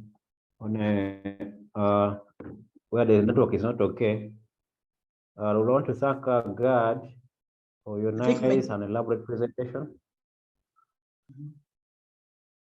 Maybe as we're waiting for Rosmita and Christine, can we allow those who have raised their hands to speak? There's Matila and John. Maybe Mandela raised first. Can we have Matila, Tom, put forward his comment or his additions or question? Thank you. As we wait for Rosmita and Christine to take over. I'm Gwendolyn Chobulungi, Coordinator Water Resources Institute. Thank you. Okay, thank you so much, Gwendolyn and Ambrose, for the presentation. It's a great insight that we have to incorporate these three because are the driving force if we are to transform the Karamoja region. Because if you look at water, food, and energy, they're really very important. So I have a few concerns to put forward. I've seen the development of the women within the Karamoja region through vegetable growing. So I would like to inquire how much of the land is under vegetables per household or per woman. Then another thing, 115,000 from onion growing seems to be a little less in terms of the inputs and the time. How is it feasible in terms of transforming these women? Then lastly, if we are to progress in building food, water, and energy as a nexus with the Karamoja region, looking at renewable energy that is sustainable, we very well know that Karamoja region, being one of the hottest regions in Uganda, has a capacity of involving wind and then solar energy. How is this? Is it an area that has been explored and put into effect that they can provide energy? Because if you are to look at energy saving stoves, look at basically we are still using wood fuel, and yet these other these renewable resources can be put to use to effectively improve on the energy status, which will further even be used to produce food in terms of irrigation systems that are solar powered and wind powered. There's some question like Karamoja has been an issue throughout growing up, knowing about it, but up to now it's still an issue. Very many organizations have taken part in it, but maybe the developments and sustainability of the programs is not picking up. What could be the main cause of it not picking up? Thank you so much. I remain Matila Tomaika. I'm a student of watershed management at Makerere University. Thank you, Tom. I don't know that Christine is back, but as we're waiting for Christine, I would request that whoever is putting forward the question or a comment, please try to be short and summarize your questions or comments so that we can allow everybody to raise their comment and questions. Can we now go to John Mary, because there are more questions on the chat and some more comments on the chat. We would allow the presenters to answer after at least three. After Hans, we shall allow the presenters to give back their feedback. I'll allow John Mary, then Eunice, then Hans, please. Okay, thank you so much. And Ambrose, thank you very much for the presentations, quite rich. I'd like to start by saying this very unfortunate statement that we will not allow Karamoja to develop. And it's very painful to hear that statement, but I think it's what is happening, and it's very unfortunate. But I think we need to work that out, and we change the attitude, we change whatever we think about Karamoja. I used to frequent Karamoja in my days when I was still young, and the potential there is just too great. So it's very unfortunate that the governments in Uganda have not bothered to really explore that. And I think what Ambrose has presented is extremely important for the livelihood of the people in Karamoja. There's no way we will have that community continue existing without having that nexus properly managed. And so I do encourage that whatever recommendations that that he has made be followed. But let me, because of time, I'll shorten my comments. But let me end with this: that Karamoja is like a desert, but I've seen many places which were once deserts becoming, green and so on. And I know that Karamoja is quite fertile. And so the tree planting thing, I know the Ministry of Water, I think, has that project of restoring trees and so on and so on. Is Karamoja one of them? Secondly, I know that there's this tree, the wonder tree of bamboo. And maybe the next session, I'd request that I'm given an opportunity to make a presentation about bamboo planting. Bamboo is a very nice tree, and I'd like Ambrose to consider that you encourage the people in Karamoja to plant bamboo.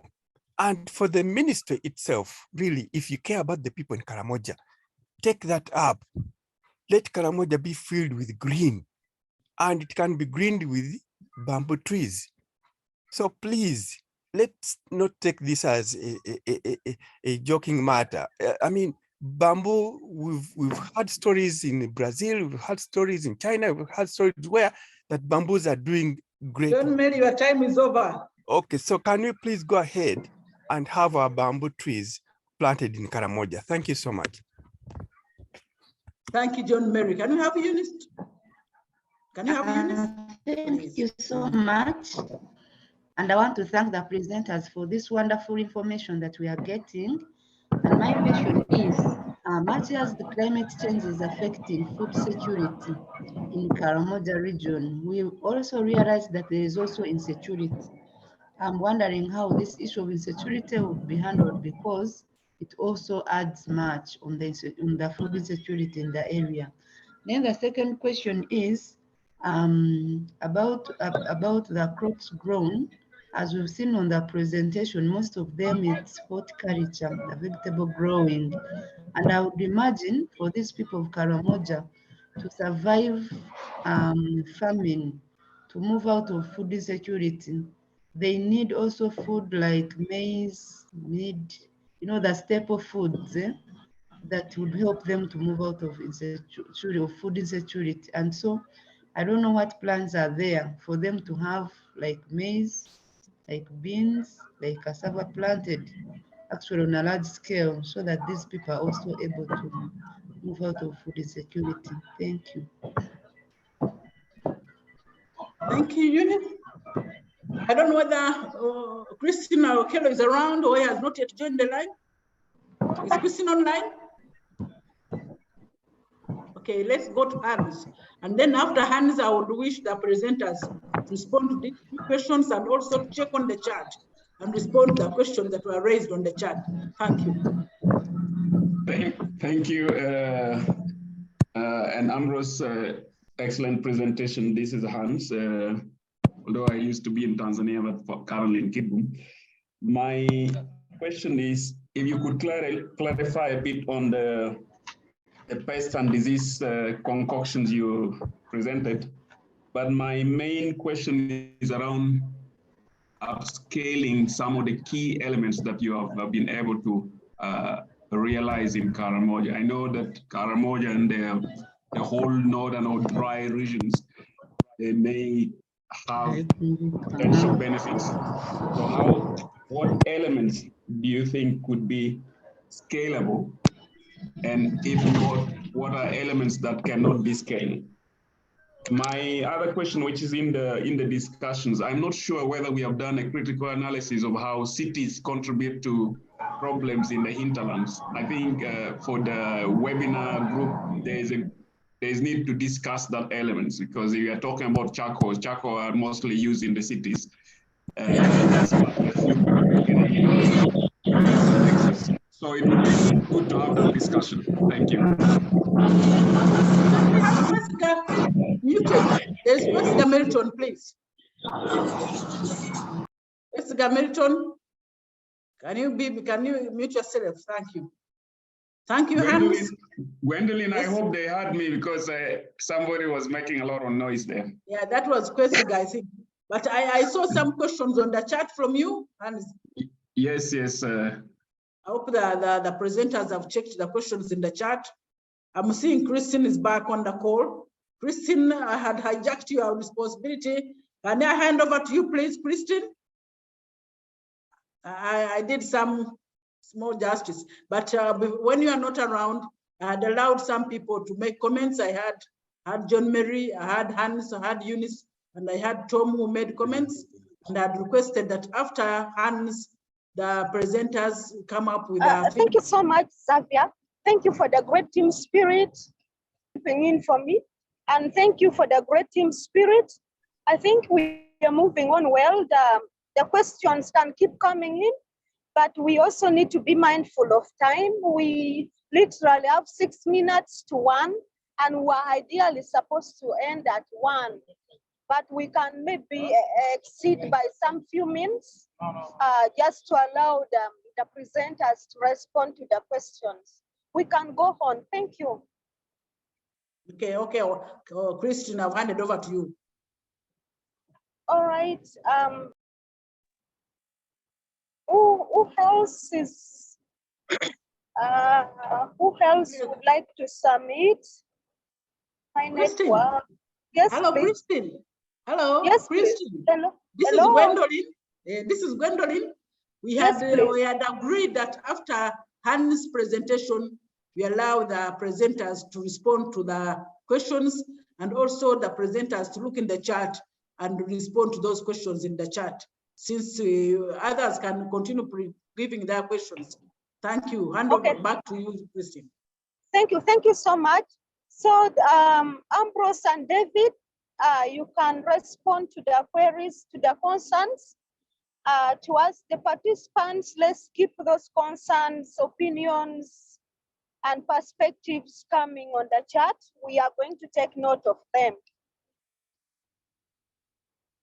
Over to you, David. Okay, let's start with Ambrose. Over to you, Ambrose. And then David can also chip in to support you with some of those questions. Ambrose. Okay, thank you so much, Christine. And the questions that have come, I will first start with the questions that was raised. I want to marry the question of Tom and the question of Eunice about the intervention crop. And then is also the topic about, the question about how much of land and the investment. First of all, what we have just presented here, or what I've presented here, is an excerpt which is linked to this nexus, the food, energy, water nexus. We have, and by the way, this is the smallest component of the intervention of building community resilience. We realized that the smallest intervention was more actively impactful than even the bigger one. Because my experience in Karamoja, I'm also a Karamojong, is if you want to succeed in Karamoja, this group intervention normally do not succeed very well, because they are those ones who hijack the whole group thing, be it a group farm or a group or whatever. But if you target individuals, you will see the results, because each of them will take the learning to their own use and benefits. Yes, the component of vegetable growing was just a small component that was mainly taking also the smallest time. Remember, we were doing this in the evening after women have returned from the fields, and the bowl is free, and it is not a big chunk of land. And we wanted just to target just something that can raise that $1 a week, not more than that. We have intervention that we have seen raise a lot of money, like the green gram value chain in Napak, which raised over 1 million plus in per group as a result of the sale of the green gram. We also have a huge intervention like the honey value chain development in Amudat, where we are processing honey, and also things like goat rearing in Amudat and poultry. So this other particular component that I've presented is basically linked to what we are talking about. So when you talk about in terms of investment, small piece.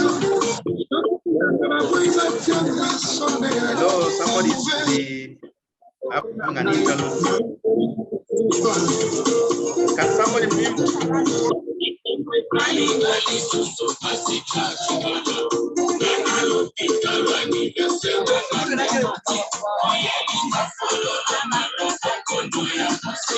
Milton,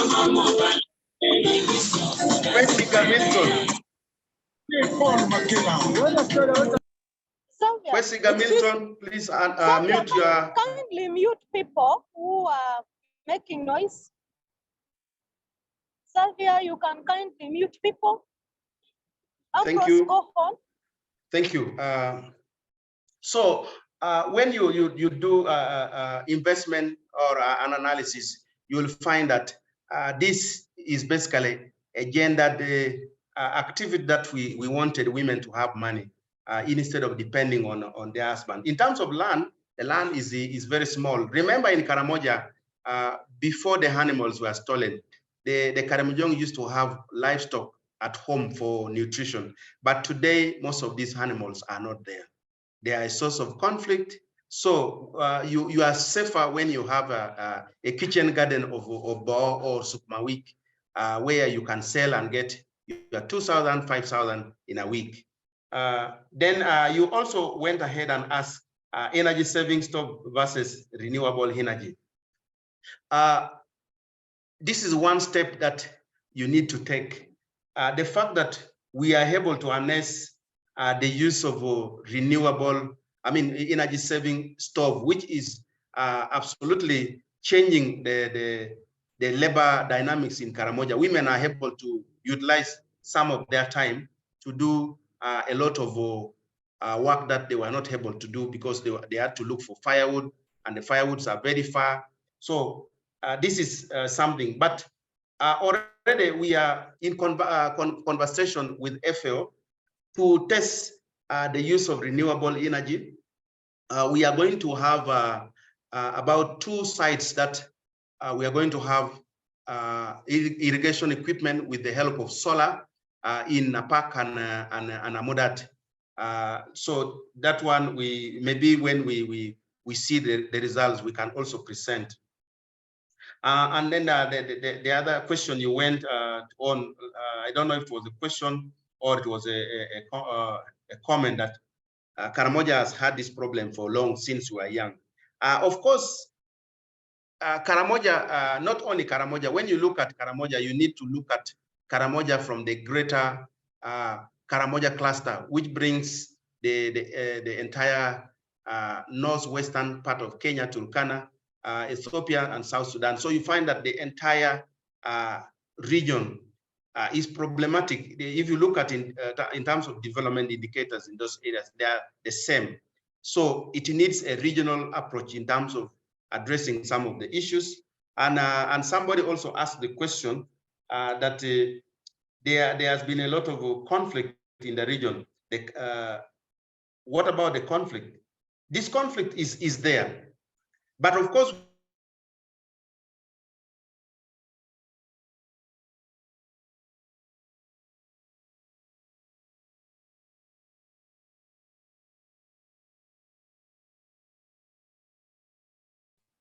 the entire Karamoja development, if you look at, government has at least poured in resources, but in terms of the management of these resources is where the problem has been. We have had so many scandals in the region, right from, it is not recent, the recent episode of iron sheets, which is a very small, I regard it as very small, is something that has captured the attention of everybody because it is iron sheet. But if you look at in terms of money, it is huge. Now, coming back to the questions which is in front of me, a lot of charcoal is coming from Karamoja. What are we doing? This question relates to the question somebody sent to me directly. The private sector is more concerned with profit. And when we look at private sector here, we bring in the private producers of charcoal.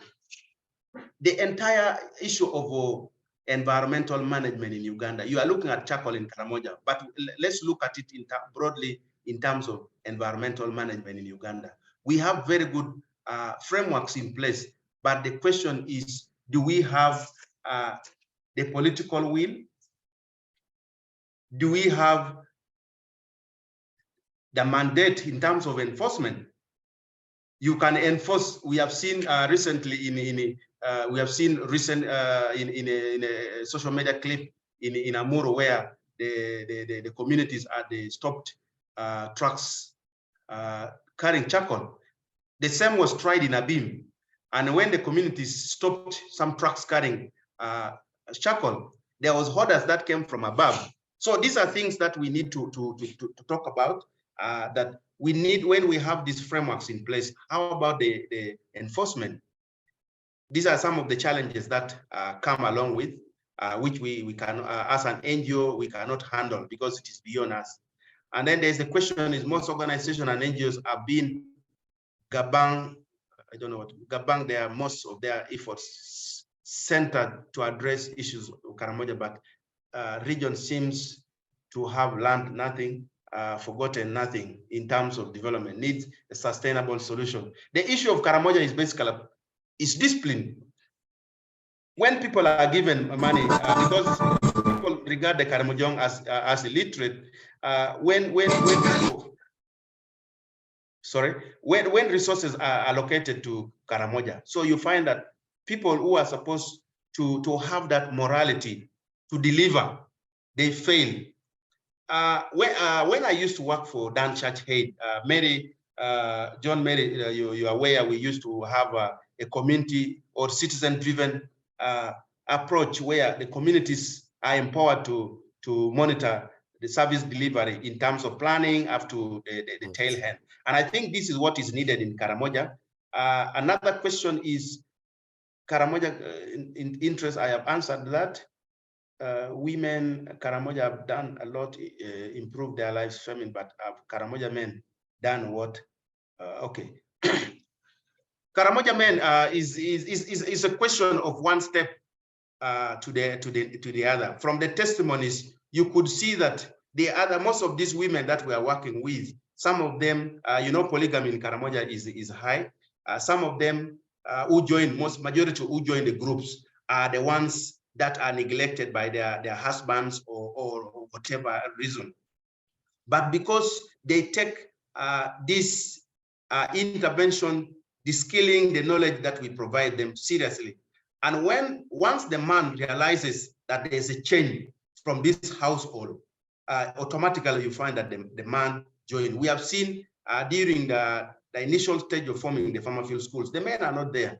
But when, like a case, one case in Amudat, the men were not there, but when they started seeing the women owning goats, the youth having their VSLA groups grow, they started asking, can I join? And that is the stage that you now bring in the men. So eventually you don't need to have everybody to be in the groups. For me, personally, I believe that development cannot be forced. You start with an individual, and that is exactly what we have started. And when you start with an individual, the other one will reciprocate, and the other communities will start seeing from the other. And then the other question is, women in Karamoja have done, answered that. What efforts have you put in place to change the mindset of men in Karamoja? The men mindset here, I have told you, by going identify those ones who are positive, you move with those ones, and they will see the results. Again, there's a man in Amudat who has taken development efforts to another level, to the extent that other people become jealous. Now, when they become jealous, they start to compete to do something similar. And those are the people, when you start impacting them with some of this intervention, they will improve. But also, in Karamoja, education is key. We need to come with intervention that cut that supply chain, the supply chain of children to the crowd. Recently, we did a mapping of, we want to start the growing of fodder. So if we can we start by women, we start by individuals. You don't go to everybody. So you go one step. That is my experience I've learned in Karamoja. You don't need to target everybody. You start with an individual, and then the rest will move on. One example that I can give is, we started a digital livestock or animal health extension program, where you use a smartphone to record a sick cow or a sick goat or a fowl which is sick. You send a video to us. Because sometimes also the districts do not have some of this expertise, or the staff themselves, they are not there.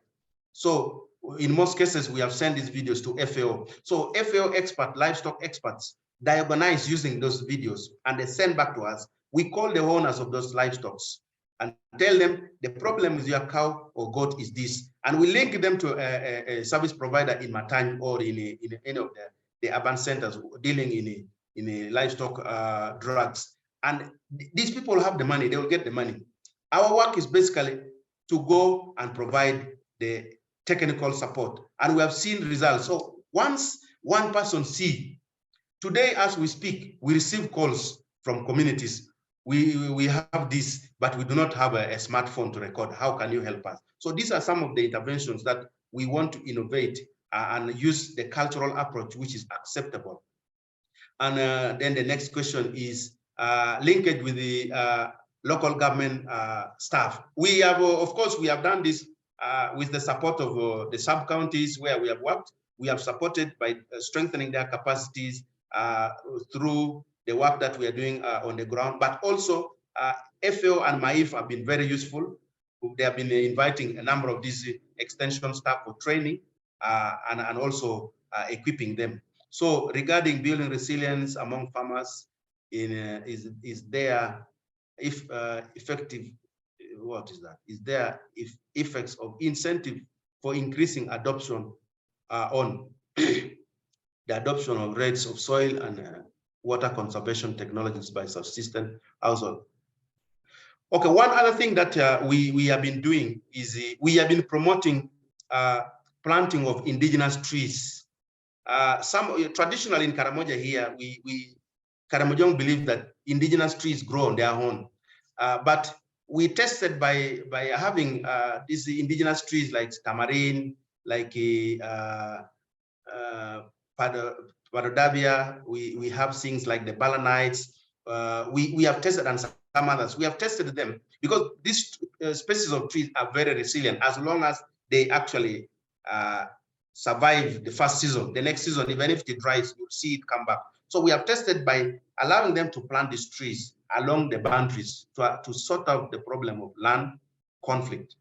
And the moment people realize that this is useful, they take on their own, they come for it. But also we have been struggling to plant some of these indigenous trees in the shrines. We have one in Kotido here next to our office. We wanted to plant, those ones who know Kotido town, we wanted to plant a shrine with trees, these indigenous trees, but the elders were demanding for a bull for us to kill. So we are still looking for money for the bull. Once we get the money for the bull, we shall buy the bull and plant the trees, and we move on. We see what happens. So, ladies and gentlemen, I can stop here. Otherwise, we have a lot to share, but also we would like to encourage members not to think that Karamoja is an area that no intervention can take place. Intervention, there are very good things in Karamoja that has not been shown to the world. People always take negative things faster. Thank you.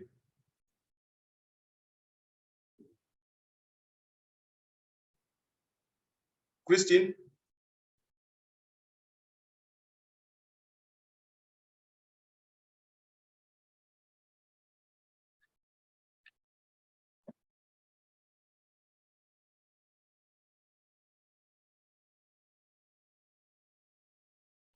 Let me come again and assist Christine. Thank you, Ambrose, for your response to the question that were raised by different members. I would wish also to allow David to give in his feedback.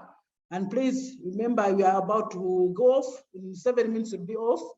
The rest, you can put your questions on the chat and we'll be able to come back to you since we have got your contacts. Thank you.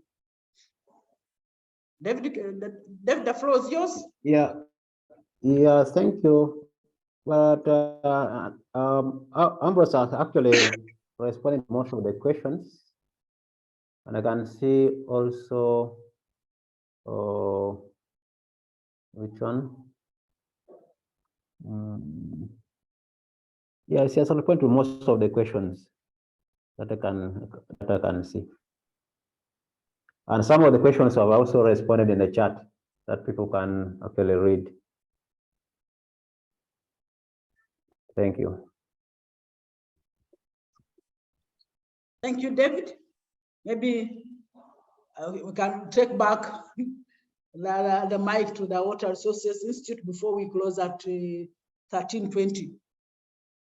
On behalf of the Water Resources Institute, maybe I did introduce myself. My name is Gwendolyn Chobulungi. I'm the coordinator, Water Resources Institute. At the beginning of this webinar, it was opened by Dr. Kalisti Ndimugaya, and I've come in to close the webinar. As you have been already told and been aware that we always have these webinars at the last Friday of the month. And we do these webinars with partners. And we request, if you have something to present to us, present the community, present to the public on research that is in relation to water and environment resources, water management, water development, irrigation, so many things that are knowing that the sector impacts on each and every sector.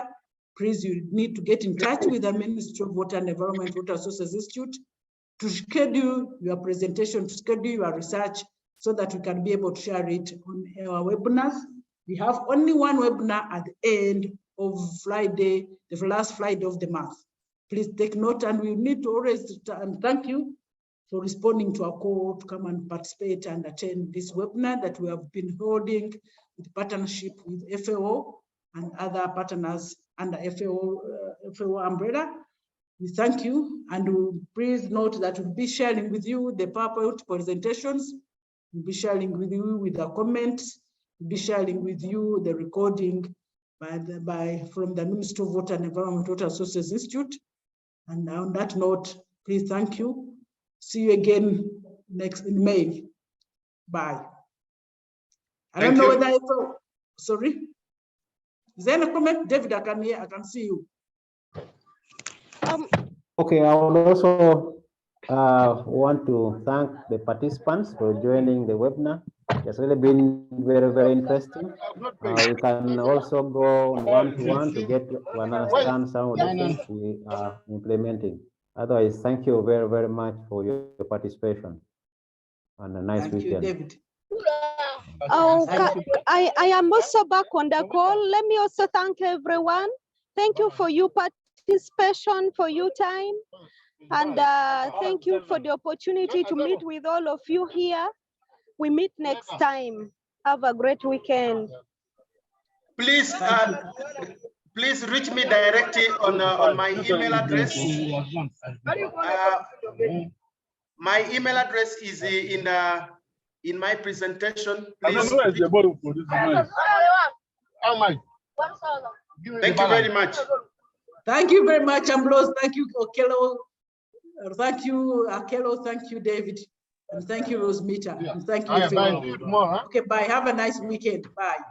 Bye. Thank you, Rosemita, for the teamwork. Thank you, Sheila and everyone. David, bye.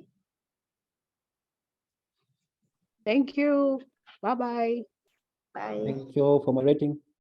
Christine, safe journey. Thank you, David. Bye.